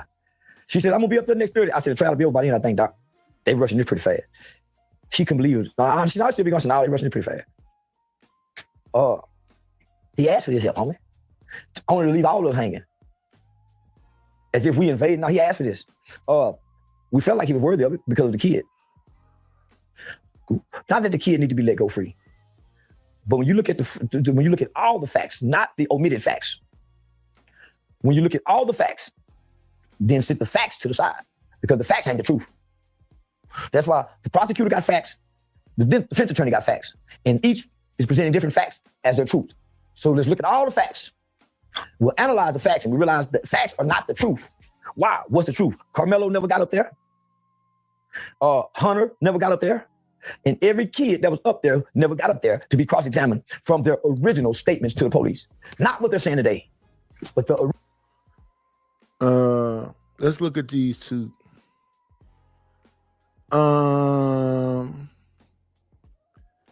This one here. Shout out to San.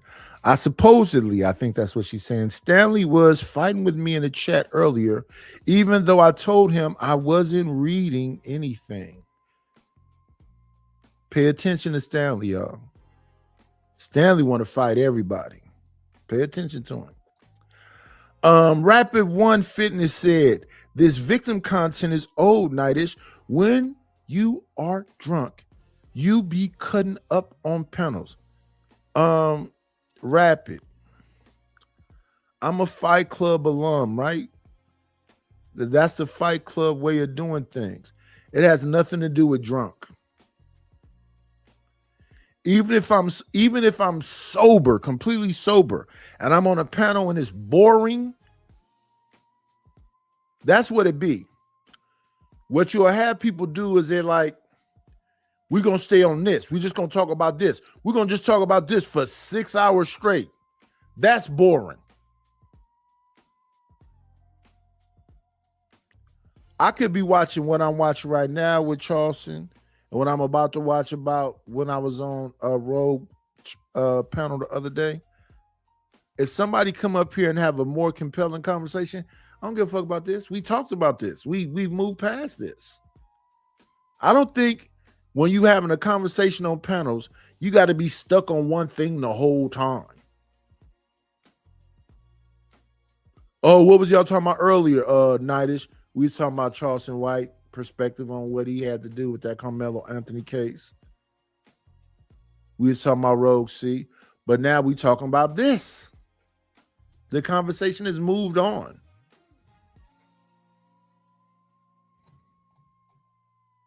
How long have you been here? Have you heard the conversation that's going on? We're talking about this now. No, we don't have to stay on Charleston White. No, we moved on. We on to some other conversation now. original statements. And when you look at the original statements, you will see everybody up there, including the coaches, in law enforcement change their statements. Perjury. I studied law. I went to Texas Western University. I could be one of the best lawyers after the time. I would be a bad motherfucker. But I became a youth advocate. Attorney White. Well, I want to be a youth advocate. I want to be Mr. White to the children. And now I'm on. I realized that attorneys really can't help. They can only maybe save the situation. I really want to be able to help youth. And how do you help youth? You got crime intervention, and then you got crime prevention. Lawyers are crime intervention. I want to be crime prevention. Right? Prevent our kids from going and need lawyers. I mean, they never get in trouble. So I started focusing on preventative measures. Getting out of the juveniles, getting out of school, and then catching them at the house. And then catching them at schools. Why? Because they're going from school to prison now. Let me ask you something. I saw how you paint this picture for Carmelo Anthony. Now, we're not talking about his father, but we want to stick straight with the child. Where are you at today with your feelings and supporting him? So I got friends, I got childhood friends, I got relatives that's very influential in the prison system. It's not a prison you can't go to, and nigga, somebody I know ain't a big dog on their yard. I'm guaranteed his protection in prison. I'm saying that before the camera. Yeah, nigga, ain't nothing gonna happen, not in Texas. If anybody touch him that's not black, it'll be a war. It'll be a war. You gotta think, nigga, I grew up in a boys' home. And then I spent 12 years, nigga, in and out of every state juvenile facility in the country, nigga. If not, especially in Texas. All the young in the killers, I met them when they was in elementary, when they was in middle school. I met them at the after-school program, juvenile detention center, the donut dads giveaway. I've been indoctrinating the kids with Mr. Charleston, nigga, since 2012. Them my babies down there that know me, nigga, coming in with them anti-gang cognitive intervention program. All them YN love me. They watch my video, they called me from the, yeah, nigga, all the young niggas called me from down there. I done already sent word, say he coming, y'all make sure my baby all right. That's baby, that's what I said, that's my heart. That little nigga go be out Johnny Cochran. I told him, y'all make sure he get in the law library. The little nigga been studying law like failed to do. When he graduated from high school out there on his murder bond, he went to college to study law to pick up what couldn't finish. I told him he go be our lawyer for the nation, nigga. So all them young be calling me from watching them videos, from the feds to the states, nigga. Any George you can't go on, nigga, they love me. So say me, y'all make sure y'all am. And y'all make sure, now. When y'all come home, I'm gonna make sure y'all like, I can get it to y'all, nigga, but I promise you, this the one, no. If something happened to him, it's gonna have to be a guard to do it. It won't be a black person. Guaranteed. So yeah, no. See, people think I just be talking on the internet. I started in a boys' home, creating alliances as a kid. Then at one point in time, they let me go inside the juvenile facilities in the prison. I was a part of the prison entrepreneurship program. I was coming in whispering girls. And then at one point in time, nigga, I used to teach classes at the adult parole office off McCart in Fort Worth, Texas. Criminal justice wise in Texas, nigga, I'm the face of it. They know that. So now, nigga, once I... Oh, no. Sin. Thank you. I appreciate it. I appreciate everybody that helped me in the background. Shout out to Hear Me Out. Shout out to Sin 7. Shout out to Reese half-ass helping me ass. Yeah. Thank you, Sin. I appreciate it. I do pay attention to it. Put my stamping hand on that kid, nigga. He all right. He's malleable, he respectful, so he gonna be all right. He just psychologically gotta get through. Okay, so I saw you on the internet today going off about the money. So are you gonna still help him get out? No, I ain't getting my mama say, son, why you got to put up that much money? I said, Mama, if I put up this much money, other people will too. What about your family? Mama wanna know. What about your family? Not that you shouldn't ever God put on your heart, but you ain't got to get that much, huh? Why you got to care? You've been carrying low with the family the whole time. So the people who had the money ready to direct it to my account, I told them nope. A popular major rapper say, hey, call and say, Charles, is he really serious? You really getting off? Yeah. And y'all seen this rapper say, yeah. There's some big name rappers say they was gonna give. Some big name rappers that said they was gonna give. And because I backed out, they backed out. Because people really, if you really Google my name and really look up and research me, my character and credibility speaks for itself when it comes to this type of shit. So am I still gonna help him? Of course I'm still gonna help him. With my money? No. I'm gonna send him books to read. Because I don't think they know how to come for this appeal because they're making it about a white jury. If you go try to make it about a white jury, you lose. Why? The lawyer participated in the jury selection. And there's nothing on record for him objecting. Not only that, they didn't give you all white people. They gave you some Mexicans, some Asians. They gave you some minorities. Checkmate, niggas. Niggas don't want to look at the skin color. Checkmate, niggas. Yeah, white with Latino ethnicity. White with Asian, Pacific Island ethnicity. So no, we put other minorities on there. Have you ever seen an all-black jury before? Never. Yeah, never did all black jury ever. That's crazy. Never. Oh, so this is how I plan on helping. I made some shirts that white people can wear. I called my lawyer, Blanca Greenstein, my Jewish attorney, and I said, "Hey, can you? I need to trademark watermelon filler." Is it cool? No, I told my lawyer I need to trademark watermelon filler. That's what I heard his dad say. Hey, I got a new name for Carmelo. Since you think you're watermelon filler, I said, "Boy, that's pretty catchy." Yeah, little Barney Rubble, that's pretty catchy. Little South Fat motherfucker, that's pretty catchy. So I said, God damn it, you know what? I'm gonna make some adjusted for Carmelo shirts. I said, no, I ain't gonna wear that. I need some shirts for white folk. Because right now, no matter how we feel, Carmelo is a convicted killer, a convicted murderer. So we can't change that fact. Because I respect the law. Wait a minute. I respect due process. Let me talk to the, Sin 7. I gotta talk to you, Sin 7.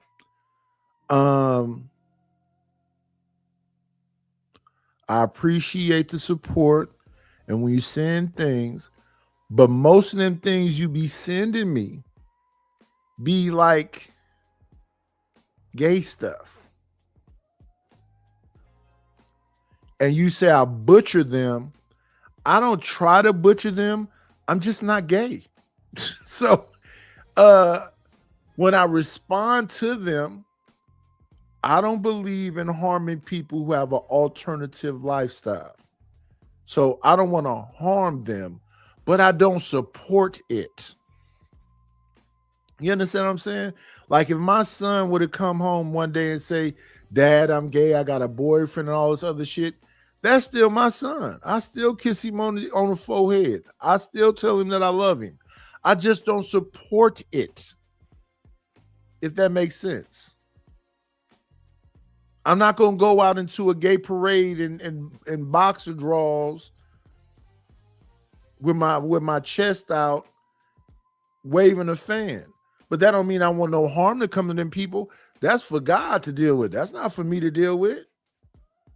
But yeah, I'm not anti-human being. I love human beings. Whatever their choices are sexually, that should be private in their bedroom. I'm just not gay. So when I'm looking at this shit you send me and it be gay as all outdoor, I'll be like, okay, send it to me. Let's react to it and let me try not to be biased. I just am not pro homosexuality.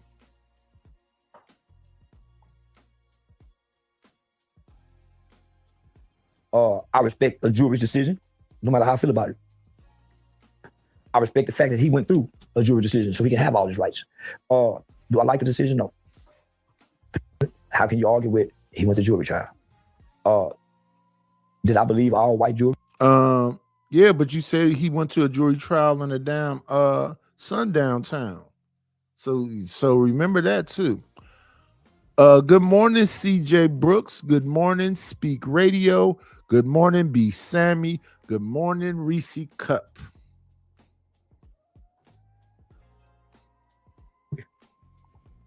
Could be so cold. Not today. Because Collin County is not an all-white town anymore. But that's just on the surface looking. That shit was orchestrated from start to finish. Me and black people wasn't paying attention.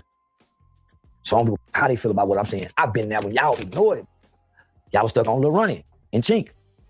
Do you know it was someone from Collin County Court that was releasing the family's information to journalists and other people? They was going in and when he was bonding out of jail, it was somebody that was inside the court system that was doing that and got caught. She got caught and got suspended. Everything about them people being released. So nigga, I'm selling them shirts for white people. I'm making them shirts. White people need some shirts. They want the watermelon fella shirt. They just can't have a site that they can buy and sell it from. Because if they would, they'll protest it and try to shut it down. Black people can't protest me and say, man, we don't want them shirts. Yeah, nigga. So if Carmelo Anthony reach out to you personally and say, hey, I need you to help me get an appeal attorney, are you going to help him? What you going to tell him? Nah, homie. Your dad and them, I can't disrespect your parents. I can't do that, homie. Why? Because for you to make the decision, you have to make it with them. Yeah, nah, I honor nigga mother and father, but nigga. As much as it hurt me, nigga, I tell people all the time, nigga, kids have to suffer based on their mother and father's decision, no matter what I'm connected to them about. The world's gonna treat you according to who your mother and father is. So what's your thoughts on that 35-year sentence when he handed down? Boy, as long as it seems, he's still young when he come home. It's a typical juvenile sentence. So in the state of Texas, a juvenile can be sentenced up to 40 years for a crime, for a felony crime. So most of my had 40 years, 30 years, 35 years when we were kids. So for the judge to give that, it's not a harsh, extreme sentence in Texas. That's normal for a teenager, even if they was a juvenile. A juvenile with a murder case would get 35, but couldn't get no more than 40. So he stayed in the range that most juveniles would get if they was in juvenile court. So I kind of peeked the play on that. Okay. Yeah. Shout out to the judge, by the way.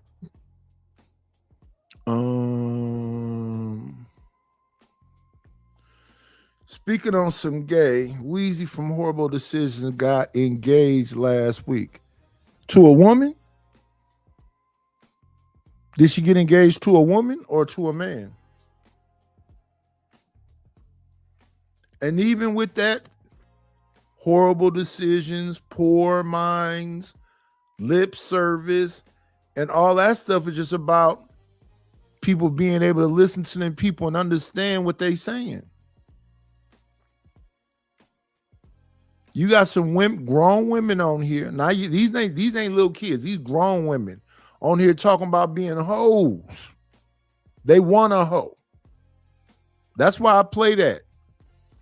We'll see some more Poor Minds. We'll see some more Horrible Decisions. We'll see some more Lip Services. And I hope people understand that they're saying that they proud of being hoes and suggesting that other women come into their fullness and talk about being hoes too.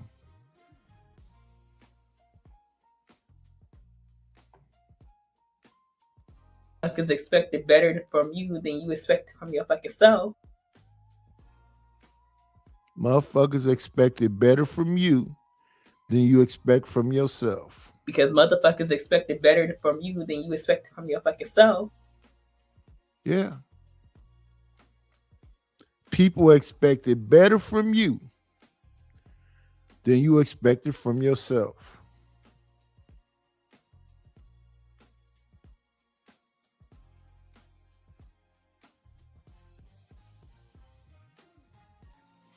Okay, let's switch gears for a second. So Jeff Metcalf, yeah, he had some choice words for you. As he should have. All seriousness, man lost his son, my nigga. And I took the side of the guy who murdered his son. Where in the beginning, I was with Jeff.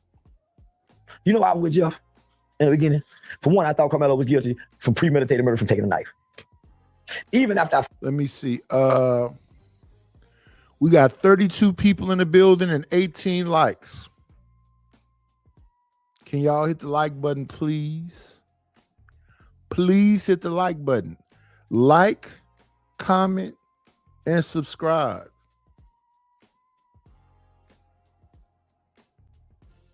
Like, comment, subscribe. They got something called a hype button. Hype me up.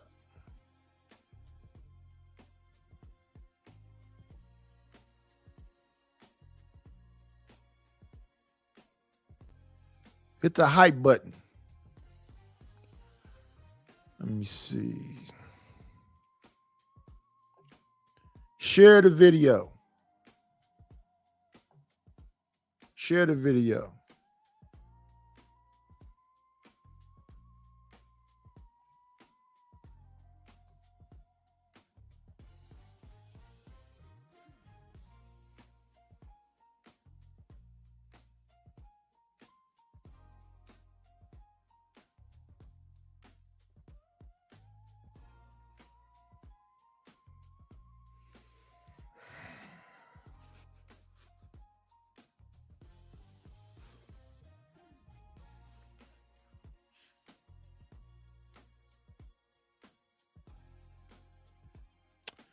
Sin says premeditation does not mean you planned something in advance.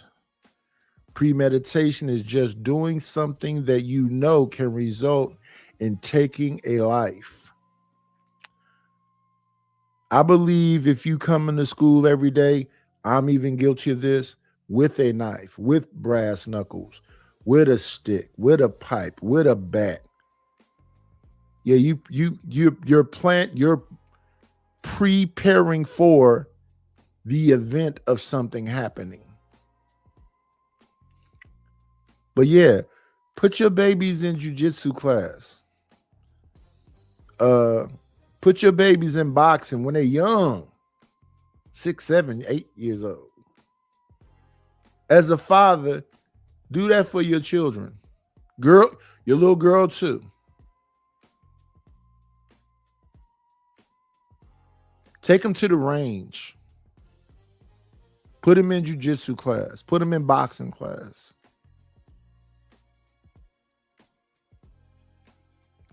Make working out be a part of that. See, my father didn't do none of that shit. He didn't teach me shit. I should have been disciplined to be disciplined. Let me say it again. I should have been disciplined to be disciplined.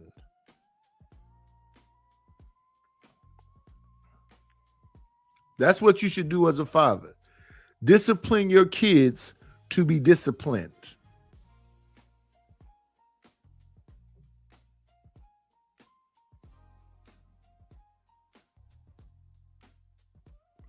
What's going on, Reese? Find out it wasn't premeditated. Jeff showed up with a forgiving heart, and can't nobody take that from him. Swear to God, nigga. I mean, he looked behind them glasses.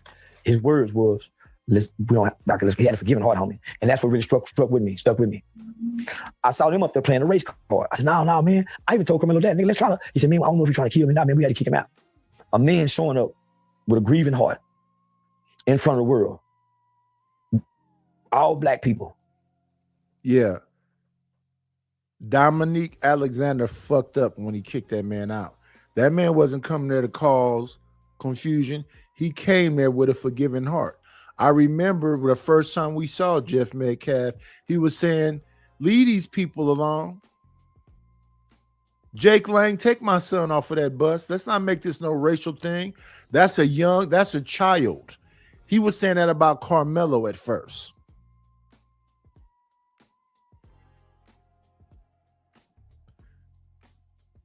No man wants to see their child die before them.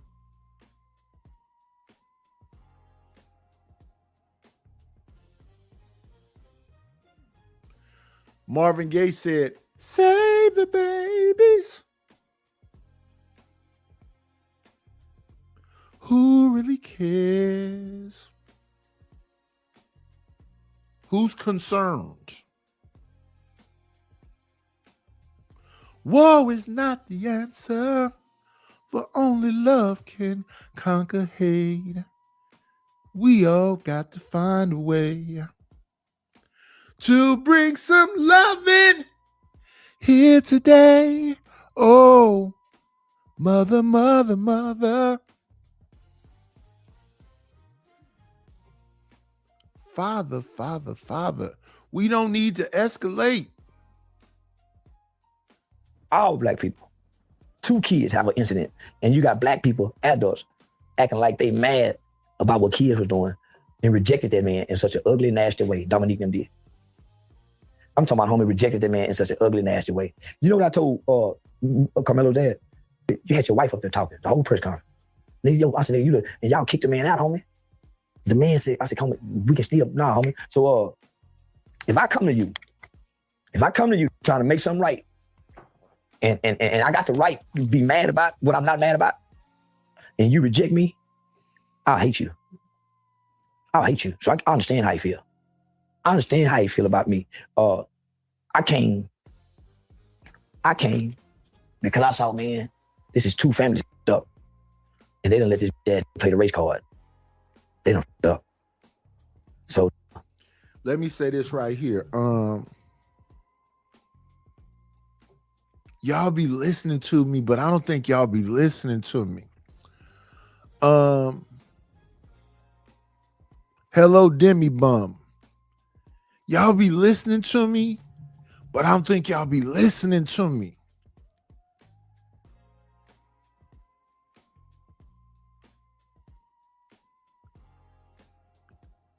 Everything we talk about in these YouTube streets is about a minority of people. Rich minority, tall minority, attractive minority. Everything we talk about in these YouTube streets is a minority of people. We don't need all black people to have a 100-year plan. We need a significant number, a minority still, to have a 100-year plan for our people. You don't need all white people to have a 100-year plan. All you need is a significant minority to have a 100-year plan.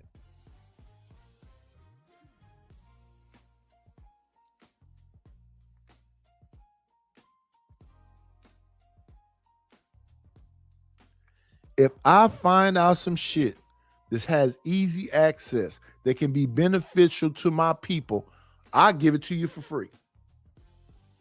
I told people when they buy beats from me, this is what you should be buying from me. You should be buying the prompt so that you can put the prompt in Suno, because that's where I use Suno. Then you get the prompt that you put in Suno, and you get the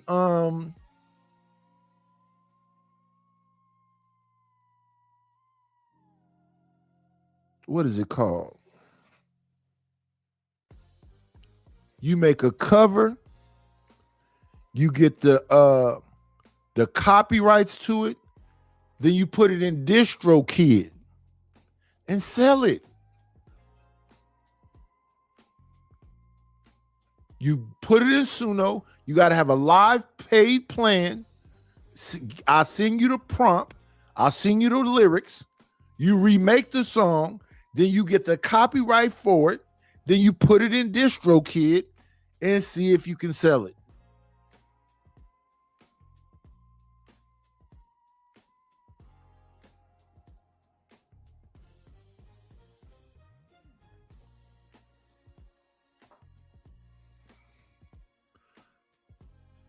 Let me respond to this statement that Sin just said. You make decisions so that you have something for the next generation. They may fuck it off as soon as they get it, but you got to have something for them.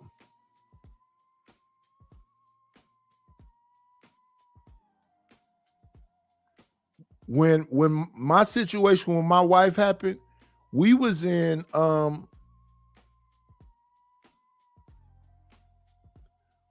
foreclosure. She had a student loan. She was still taking vacation. She was still doing the shopping therapy. Even though we was in debt, she was still spending money. Spending. Listen, I got too many clothes. My kids got too many clothes. We had too much of everything. We literally were becoming hoarders. Every vacation, we got so many damn souvenirs. The last vacation was to Alaska. So I got a bunch of Alaska cups, Alaska mugs, Alaska this and that. Just spending.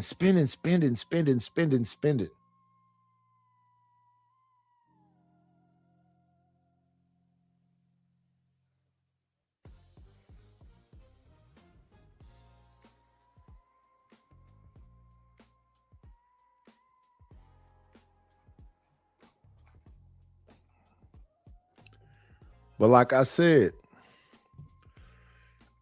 when she passed, I ended up talking to her uncle. And he passed since then too. He didn't pass away also. He was telling me about he had a dead foot. They wanted to take his foot off. He didn't want them to take his foot off. That's what his conversation was. But then he told me about the family. This was some hereditary shit. Until he told me, I wasn't think about it. He said that most of them women didn't get into their 50s. Her mother was 40-something. Her auntie was 40-something. All of them was in their 40s.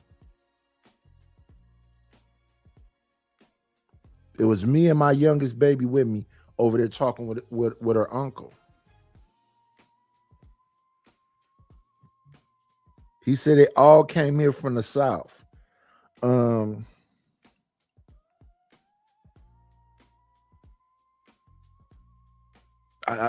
fact, them two uncles live together over there off High Street.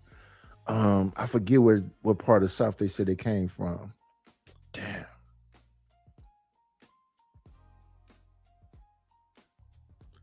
So she knew this. And me, once again, I want the person to be happy. But yeah, her mama passed at 40-something. All of them passed at 40-something. My wife was 46. But none of them got to their 50s.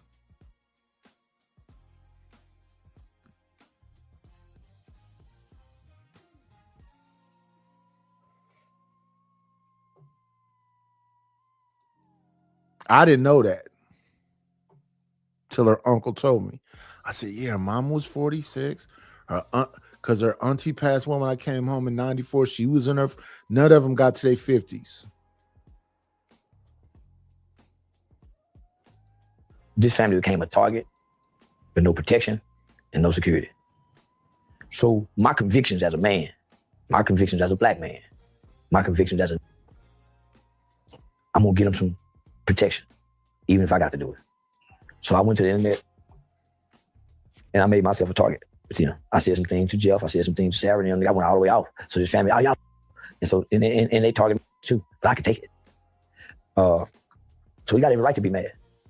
Every goddamn right to be mad. And can't nobody be mad at him for being mad. No matter how much his hate spill over, no matter how much he's projecting through interview, he got that right because his son in the ground. And like I used to tell, hey, the boy's still alive. My mama wouldn't let us feel sorry for ourselves. I wouldn't give a how they bad they mistreat you. Do they have a right to do it? No, you're still human, but you're alive.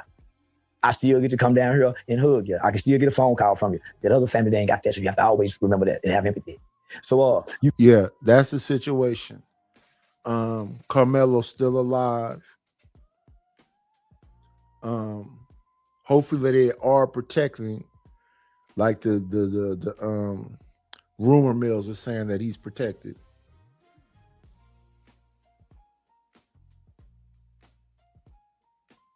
Hopefully learn how to protect himself also. But yeah, your family can still go down there and hug you.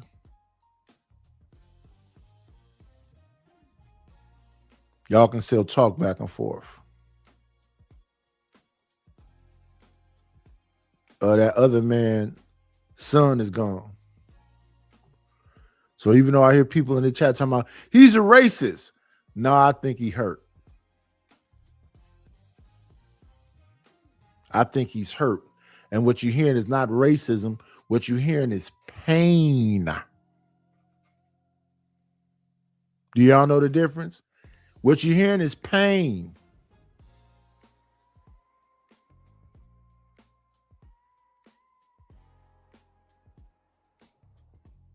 you can't always make it. You can't be the victim, and your son is there as the murderer. And you been making sure now. So I heard what he said, and I thought it was funny and comical. Yeah, I thought it was funny. Yeah, I thought it was funny. And I think me and him can get along. And I think I'm gonna fight him or his son so he can get off their chest. Yeah, I'm gonna get in the ring and either Sin. All of them passed away from some heart shit. The aunts, the mama, all of them passed away for some kind of heart complications. My wife had been in the hospital twice for what they call it? I think they call it heart conjunctivitis. Give me a second.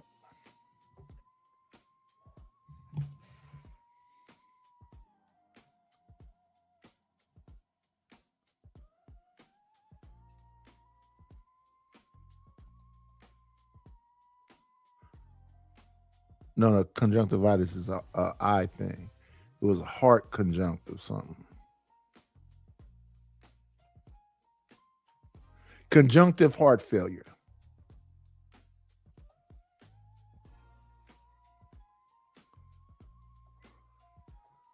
Conjunctive heart failure.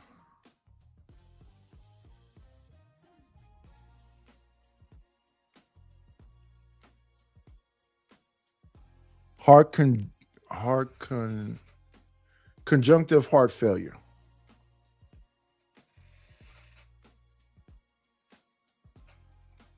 Yeah. All of them had heart issues.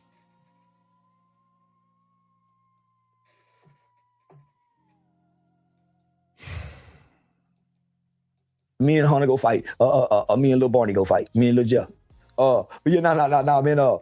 As a father, when I look at this black father and I look at this white father, and I had to pick which one I stand with, based off energy, I'm going to the alpha little white man, with the anger and with the hate for.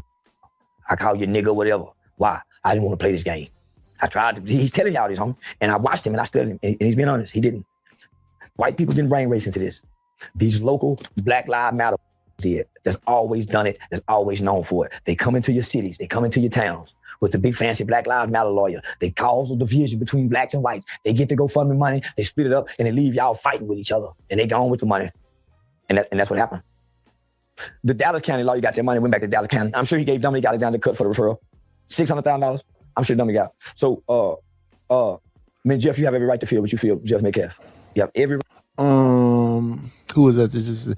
Yeah, that's it. Angel Earth Love. That's it. Congestive heart failure. CHF is a chronic condition where the heart is unable to pump blood effectively, leading to fluid buildup.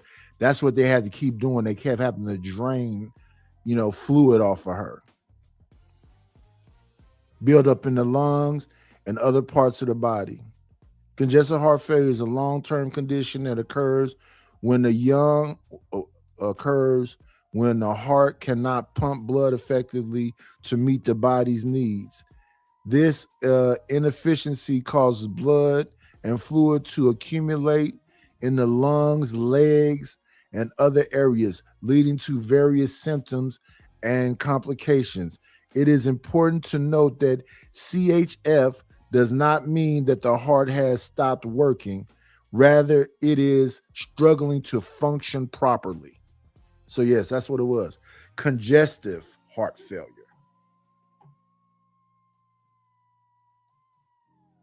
Right to feel what you feel. You even got the right to say what you're saying, my nigga. And can't nobody be mad at you. I know I ain't. I went through an emotional roller coaster. If something hurt me, I don't let it hurt me long. I'm a man. I didn't leave the house for almost 2 days. I stayed in the house and nigga, I went through a roller coaster ride. Just like every other person that goes through the grief process. First you hurt, first you're shocked. First you're shocked. Then once you get through the shocking phase, then you hurt. So nigga, if you watch me in 2 days, nigga, I was shocked. Like, damn, nigga, lost for word. Then the hurt hit. I'm processing it because I ain't trying to stay there. After the hurt comes anger. After the anger, and you get through that, comes clarity. You can laugh about it. Think about your person. That's how people, when your family member gone, at some point, you get to a point where you can laugh about the things y'all used to do that made you laugh. But when you're grieving, you can't. It make you cry more. So, yeah, I'm at the laughing phase. I had to detach from Carmelo. I couldn't stop thinking about what he was thinking about. I couldn't stop thinking about what he was feeling. He can't call home now. He can't make a phone call for 30, 40 days. And then they showed them pictures of it. Nigga, they don't cut your hair off in TDC no more. They taking this to a rib. You know why? Because these cities playing for the GoFundMe put the race on this kid. This kid time for it to be extremely hard. You talking about, he might not get beat up, but they're gonna mistreat the out of him psychologically. Why you think they upped and sent to prison within 24 hours after, nigga? That's never happened. Never. Then he went to 3 different facilities, kind of like diesel therapy. They didn't know where he was. Why? They still had him listed in the infirmary in Collin County. Then they sent him to a prison bird unit where a Metcalf is a warden. Then he went to PAC. isolation. They don't shave your hair no more. They don't do that no more. They shave here. Condolences, Angel. That's why I say concern. Do we be concerned? Do we even give a fuck about each other?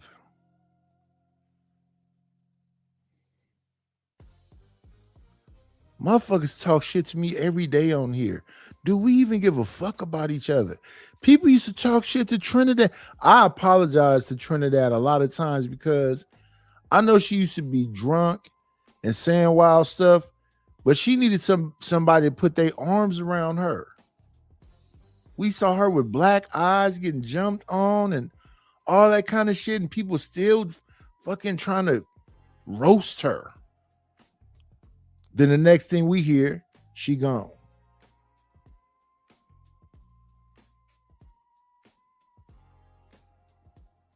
You motherfuckers is horrible, insensitive.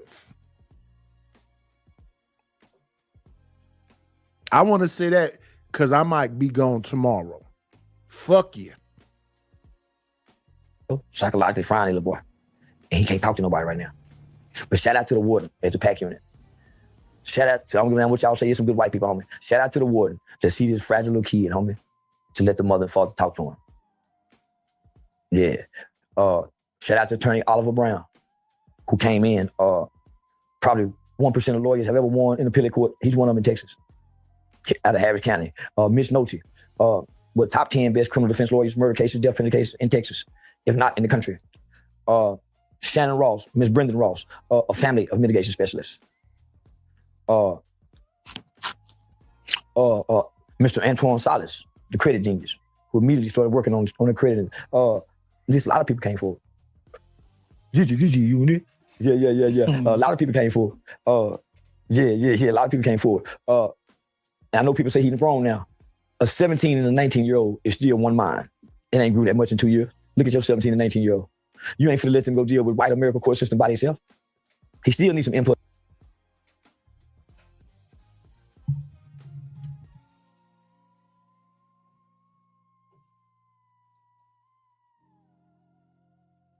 I just think today's show is called Concern. I just think it's a lot of heartless motherfuckers. You motherfuckers is not human.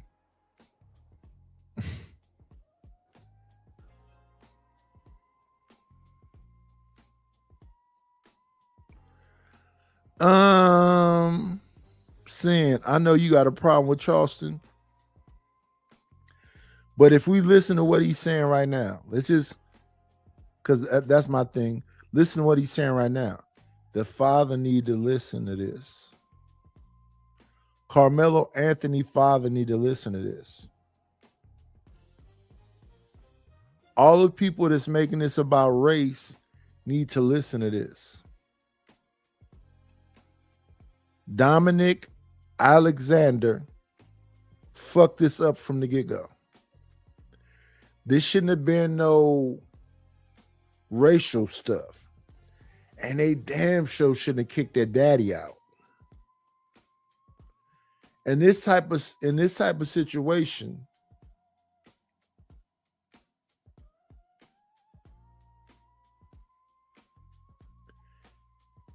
it's not just about your kid that's alive still.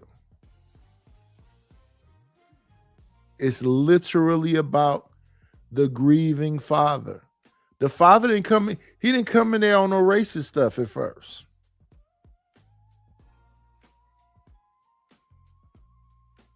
And Watermelon Felon is funny.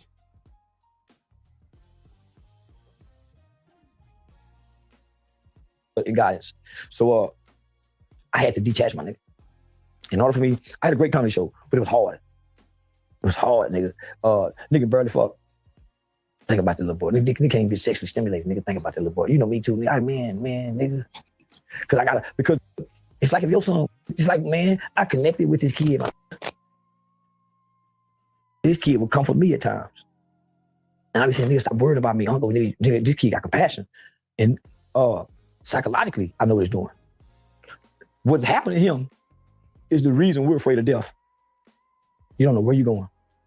Just one day, you up doing this, and the next day, you don't know where to hell. That's why we're afraid to die. Because one day it's gonna boom, and death gonna come get you and take you somewhere, and ain't nobody gonna ask no question. You're going by yourself. That's like dying. Where I'm going, ain't nobody telling you where you're going. Nobody's telling you where you're going. Nobody's telling you where you're going. Well, what am I supposed to do when I get there? Nobody's telling you what to do when you get there. Damn. 68 graduated. So, that's what I felt like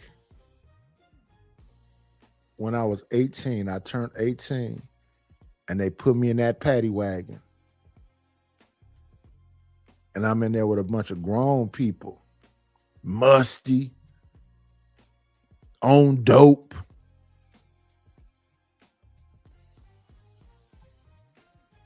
I'm high.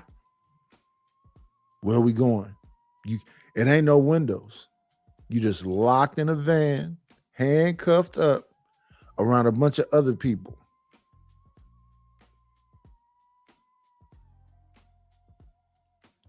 People be saying it's hell on earth. This is hell. This is not hell. Ain't no fucking way.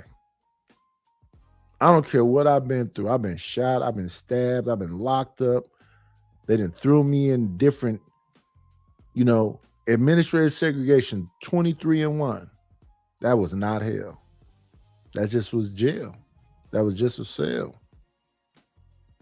We can't imagine what hell is. We can't imagine what heaven is.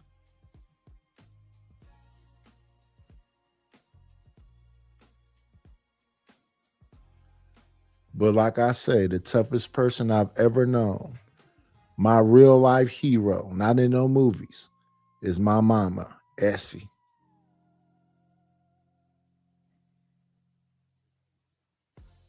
Her bones was Swiss cheese, holes all through them. How she was still standing up and moving around and doing all that shit in excruciating pain. They euthanized her, Indian doctor, the red dot Indian, not the woo-woo-woo kind. Came and told me, yeah, man, I talked to your mother. There wasn't nothing we could do to take away the pain. You can't rebuild bone.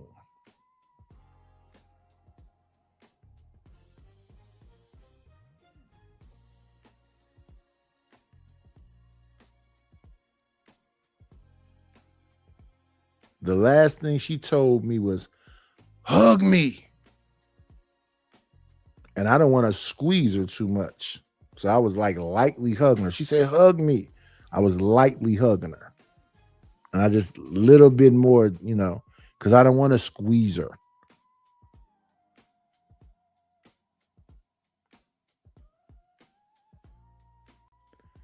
In the blink of an eye, you be gone.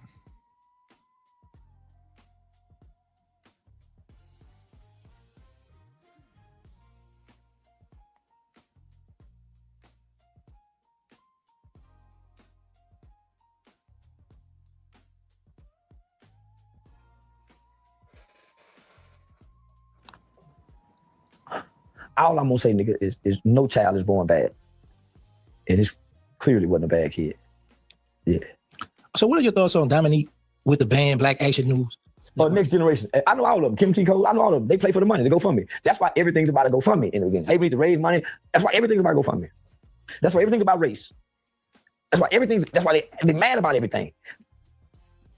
And you can't have an affront like Dominique with child abuse convictions. You don't need with child abuse conviction, homie. No, man. Let me see. First of all, what's up, PHX? What about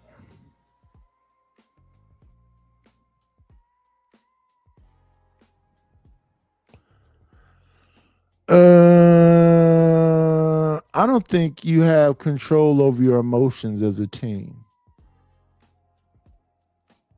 You all emotion.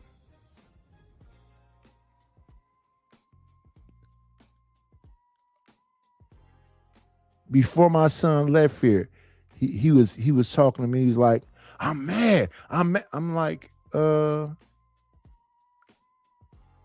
you just young.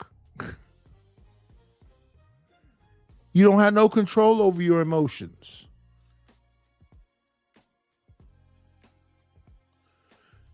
They say you most dangerous before the age of 35. But by the age of 35, you start thinking about your responsibilities and the people you got to take care of and all this other shit. Most of the great people of our community was young that did these great things.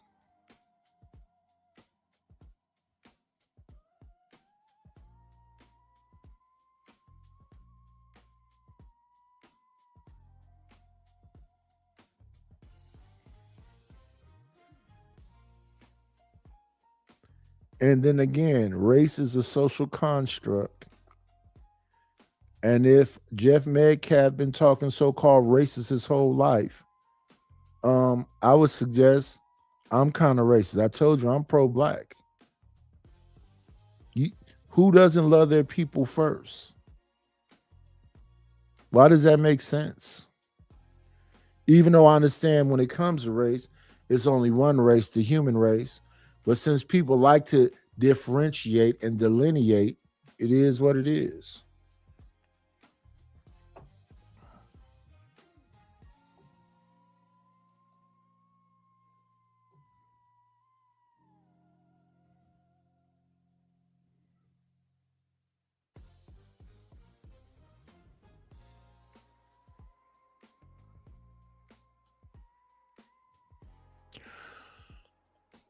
A lot of young people are impulsive. I don't understand. Well, y'all been young before. You're impulsive. Sexually impulsive, violently impulsive. Say shit that you're not supposed to say impulsive. Like Rapid, that's my dude. Rapid say, I get drunk and be out of control on panels. If I'm sober or drunk, Rapid, I just don't like boring shit. And this is how easy it is to drop me. This is all I got to do. You don't have to get frustrated with me. This all you got to do is this right here. Look. Every one of these hosts of these shows can do this right here. Just drop me. You don't have to get frustrated with me. You don't have to get angry with me. You can just say, I don't get upset with Vic. Vic do too much, I just drop him. And I mess with Vic. Another one of my Fight Club alumni. Another one of my Black House alumni. You know, I mess with Vic. But the nigga don't know how to shut up. So you got to drop him. I love Sherry Berry. You got to drop her. I love Honey. You got to drop her.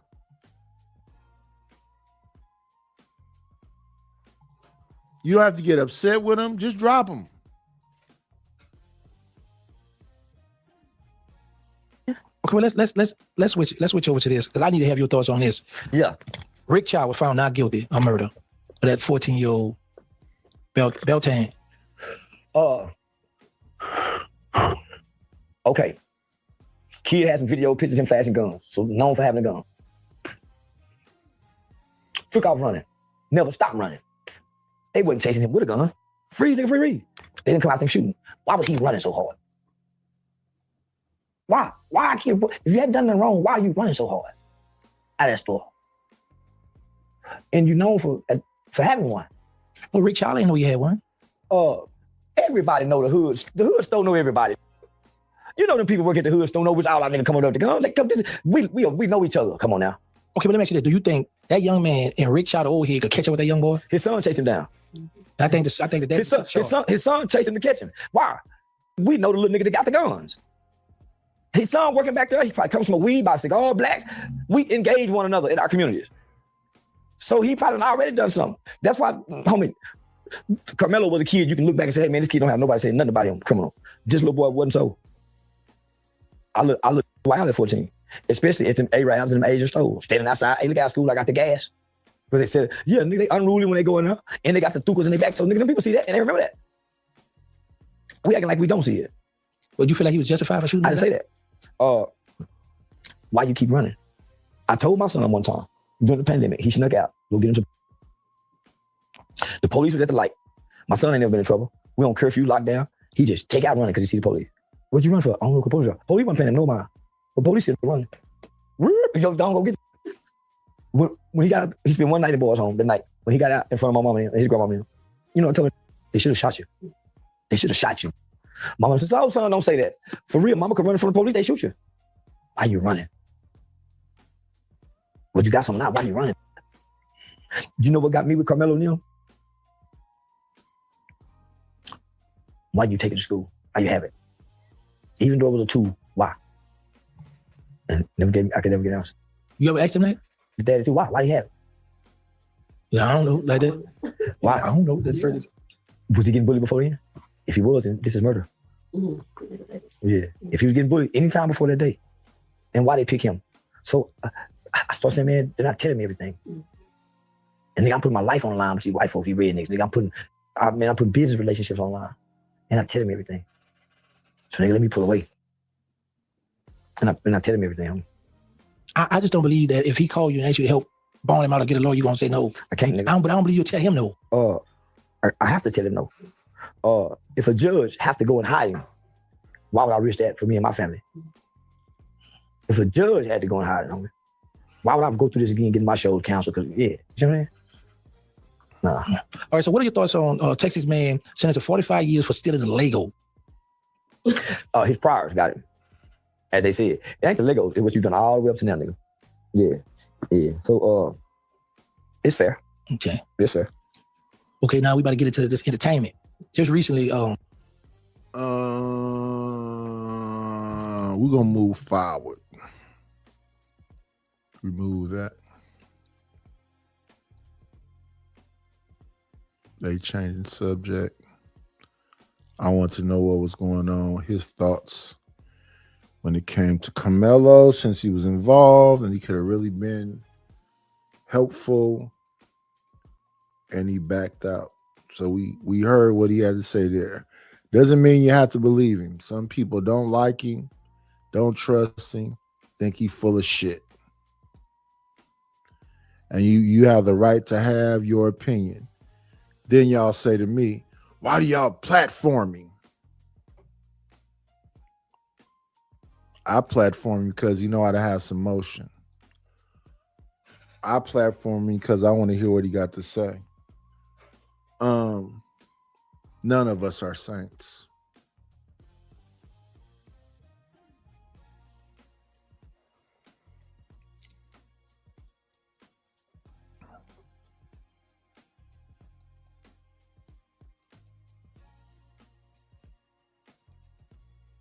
Spiritual beings on a physical plane.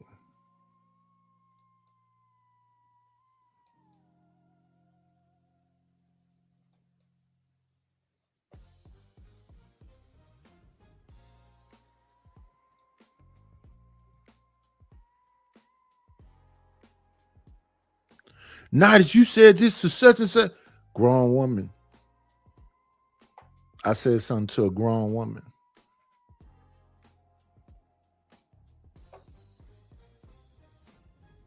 I'm hoping I'm on here talking to grown folks. Grown ass people. Boy, teach me the motherfucking game, Ghost. You listen to me. I would fucking rather kill than to let you into this life. So whatever gangster moment you feel it, you make sure it's the last one. Hear that one more time.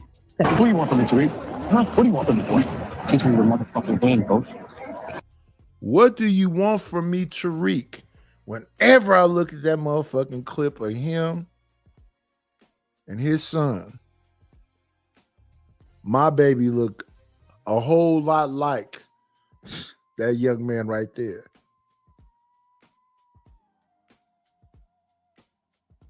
And that's the one that was here before he went to the Marines talking about he angry. I said, nigga, I'm a black man in America. I'm angry too, but you can't lead with emotion as a black man. I hope you're hearing me. I'm looking him in his face while I'm telling him. He outside with his shirt off, feeling himself because he young, he a football player, he athletic and blah, blah, blah, blah, blah. I'm telling him, you cannot lead with your emotions. And more importantly, nobody gives a fuck. Don't nobody give a fuck about me losing my house. If I die today, oh, that old fat nigga should have worked out more. Oh, that nigga used to drink all the time. Ain't nobody gonna have nothing good to say about me. You gotta stop being in your feelings and leading with them.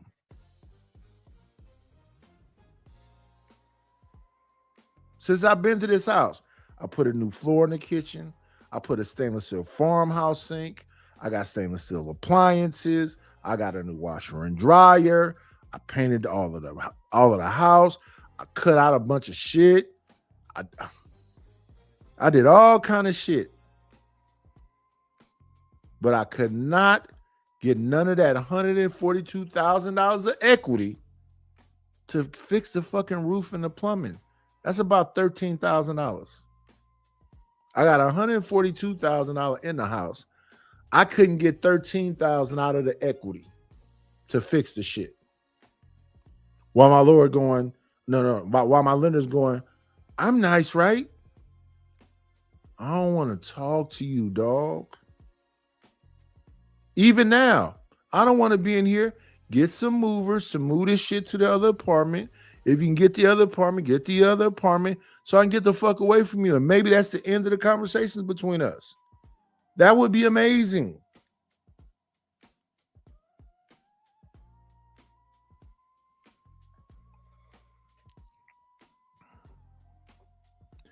Help me help you. You listen to me. I would fucking rather kill you than to let you into this life. So whatever gangster moment you feel, you make sure it's the last one. Howard's such a good. I'd rather delete you than teach you about this life. And if I'm not mistaken, Tariq ended up killing ghosts. I mean, deleting ghosts, unaliving ghosts. Show, such a great show. All right, so respectfully, right? How many of us have really actually just felt that way, especially the ladies, but how many of us have really felt that way when it comes down to learning life with our families and our parents, right? Because I do feel, especially on this beautiful Father's Day, I do want to talk about when it comes down to women and how we deal with men, women and how we deal with our money, women and how we deal with just so much in life.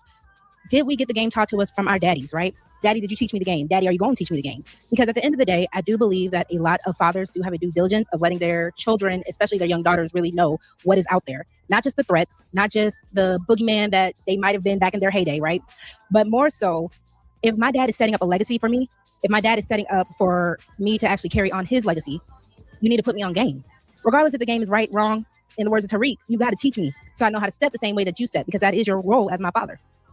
Let me go ahead and put my banner down real quick. But please do, as the banner says, come on in, hit the like, share, subscribe. And, you know, if you are feeling generous, we want better for our kids than what we went through.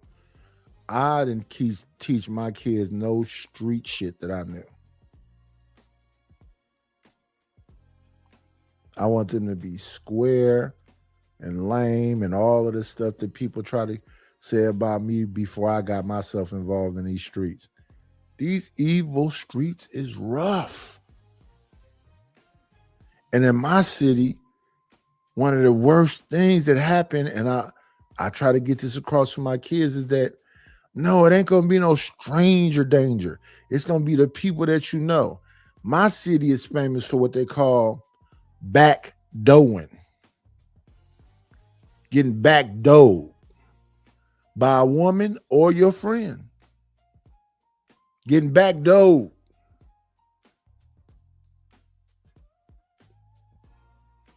Got the Cash App scrolling at the bottom. Let's see what y'all talking about. Tariq was very respectful. He was very respectful. Let's see. Fathers be holding back knowledge from their children. Absolutely. Daughters wouldn't want men if their daddies really taught them the game. But that's kind of the point, right? Because either A, who's gonna know men better than the man himself, better than the man that might have been putting other women through hell in his heyday, like I was saying, right? Because at the end of the day, I feel like we are repeating cycles constantly that shouldn't be repeated, especially if somebody could just let us know what the real is. So ladies, I do want to ask this. How many of us really owe our daddies an apology, right? Because seriously, how many of us have dated the exact man that our fathers warned us about? And for the ones who didn't have a father figure around, how many of us learned the lesson that they should have taught us? Because I do want to talk about fathers, not just as providers, not just as protectors, right? But as the teacher. Because Father's Day weekend, it really has me thinking, why do men spend so many years being the man that they are? Then as soon as they have children, especially when they have daughters, right? They start warning us about how men act. What do they know? And more importantly, are they right? Welcome in, Loverboy Kills. I hope. What they know is that who they were. What they know is who they were. And I said it earlier when I talked about this. Some of these women look at these young men, and when they young women, and they pedestalize these men. This man gonna change my life. This man is in love with me. I'm somebody being next to him and all of the shit. And all he trying to do is get it off. Then he have what you call post-nut clarity. All of a sudden, he sees something in you he didn't see before he came in you. So like I said, sometimes these dudes be fucking you while you making love to them. And we hear all these dudes come up here and say, I turned that bitch out. We listen to Mont say, he doing something in the bedroom that's blah, blah, blah. Ain't everybody, bruh? Isn't it a competition? And when you out here in these streets, in this game, everybody competing to have a spot. So it's a whole lot of people that's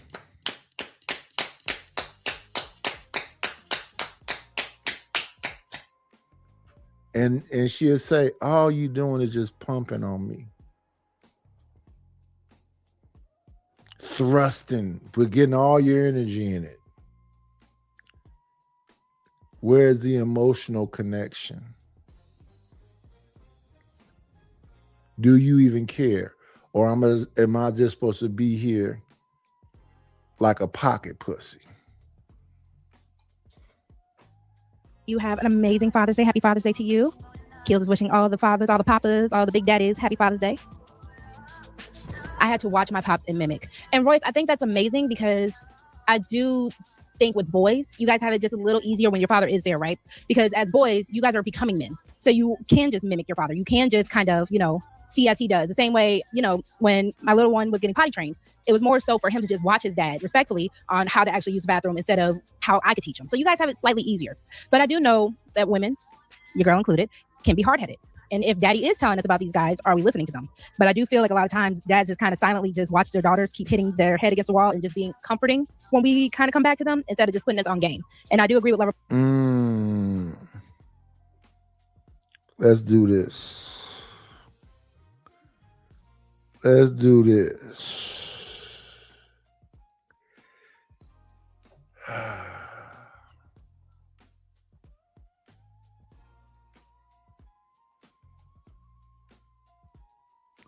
What I have noticed though, y'all, is y'all not hitting the Cash App. Y'all not hitting the PayPal. Y'all not hitting the Venmo. It's scrolling across the screen at the bottom. The Cash App is there.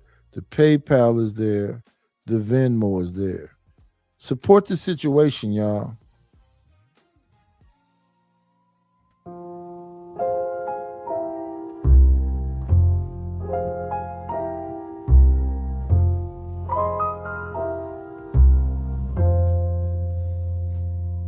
I met a man on a summer night. Didn't have to say too much at all, felt right. He smiled at me, said, take your time. The sweetest kind of love ain't hard to find. He said, don't let your eyes fool your heart. The real thing shines when the lights get dark. Every little word she whispered low made me believe in forevermore. Diamonds fade and roses fall, but true love keeps standing tall. When the world keeps changing every day, your heart always knows the way. How do you spell love? Tell me, baby, how? Is it every little kiss? Is it every sacred vow? How do you spell love?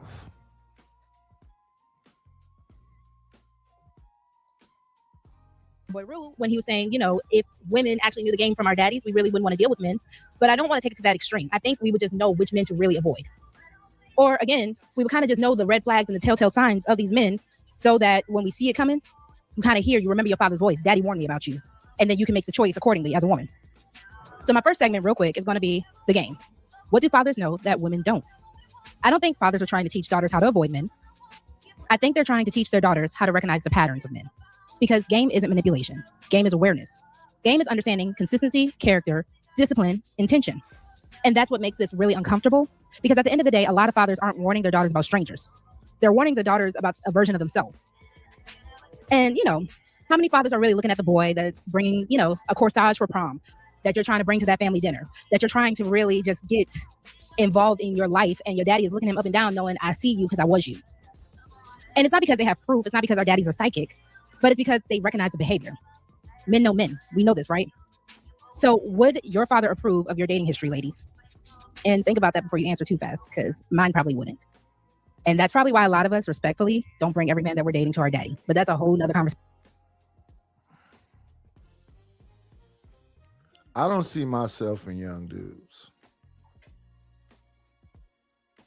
And I don't know where my daughter got her idea about dating, but I do hear her telling me about talking to other people about who I was when I was a teen.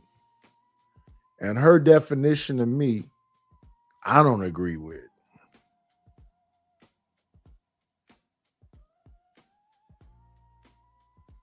But that's who I am to her. I'm not the man that's been her father that she's seen. I'm the man that other people told her I am. Because if my kids look at me from the time they were born and my interactions with them, I'm a square and a lame. I don't talk about no street shit. I didn't talk about selling drugs. I didn't talk about using drugs. I didn't talk about nothing that happened when I was in the street. But they'll tell me that their mom told them about me going to jail, running around with guns, all this other shit. I never knew she did that. And I don't understand to this day what's the benefits of talking about that. I never talked to my kids about who their mother was when I met her.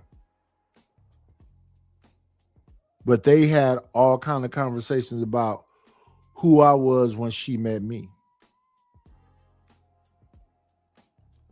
But what I do say to them is, once y'all heard all these things y'all telling me about now, drug dealing, drug usage, fighting, guns, going to jail, being stabbed, all this other different shit.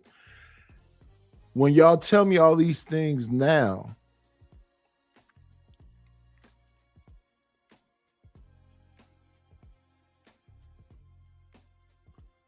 one, what is your perception of all those things you heard? Two, what about the man that y'all have known your whole life, that's been in your life your whole life?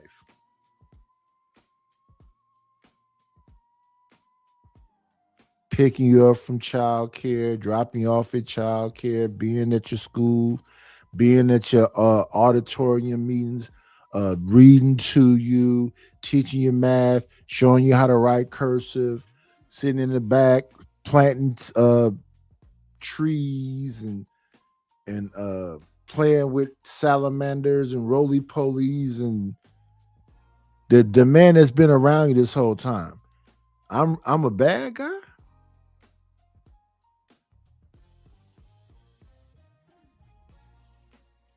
I understand the stories you heard, but the interaction that you had, I'm a bad guy?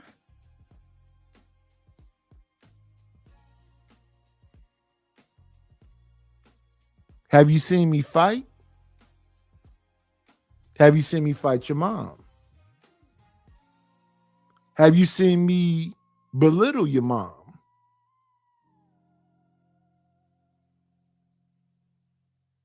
Have you not seen me be patient, understanding, have conversations, ask why voices are being elevated, and all these other things? What did you really experience with me? Fuck all that shit you don't know nothing about that somebody told you. What is your experiences been with me?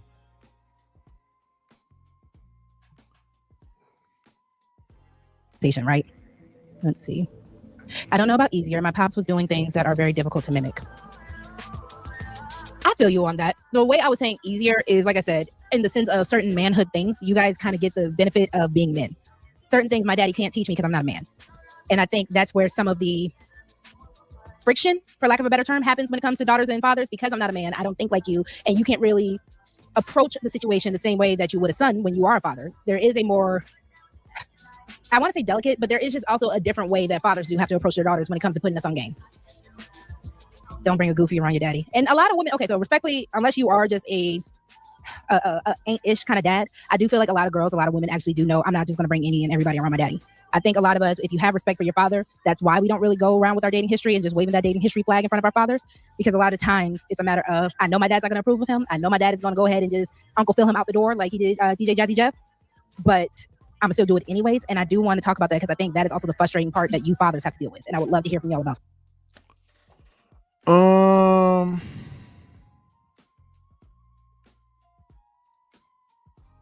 We had about a 3-hour mark.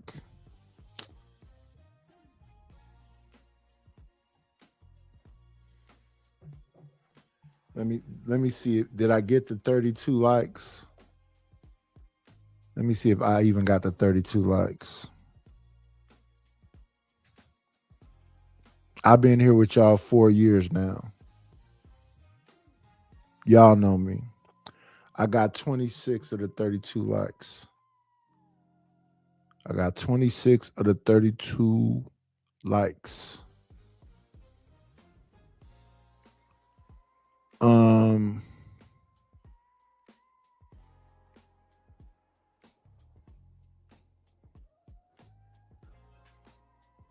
Y'all ain't sent me a shout out to Rue for the support. Y'all ain't sent me a Cash App, a PayPal. Again, shout out to Rue.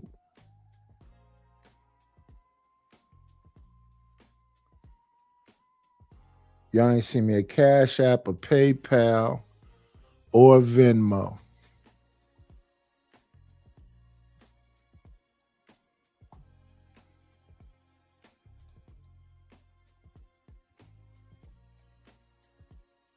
I've been here with y'all 4 years.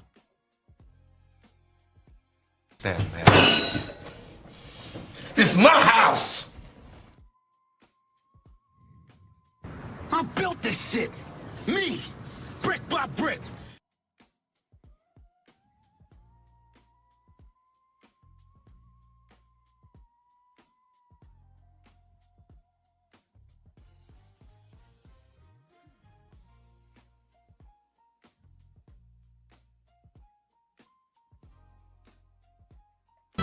you can win, child. You can't break even. You can't get out of the game.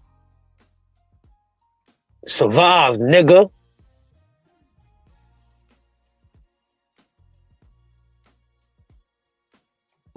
It's a cold world, figures. Gotta supply their own heat. Give me $50. I ain't got it. You can't afford to give me $50.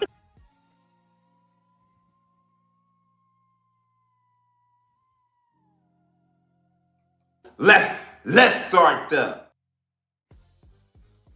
No weapon form against me shall prosper. I said close them doors. Ushers, close the doors.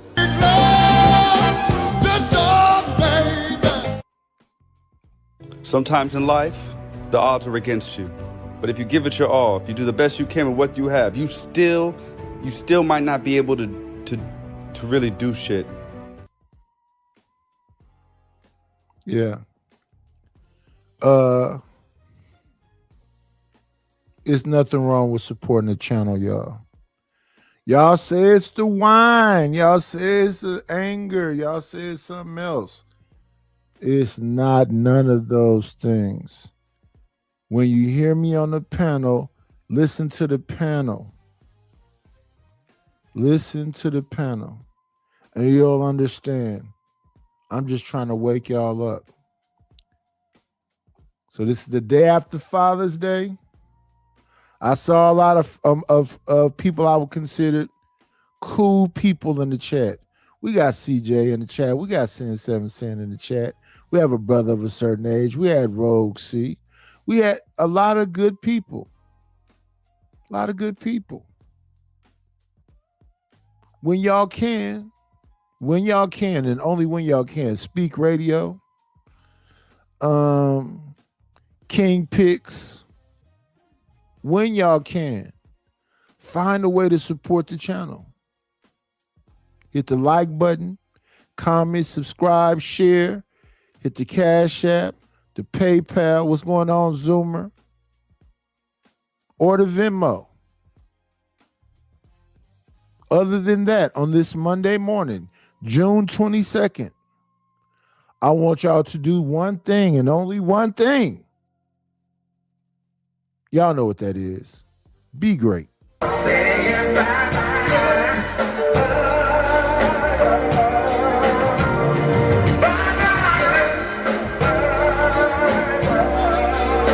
We'll shut this motherfucker down! That's all, folks.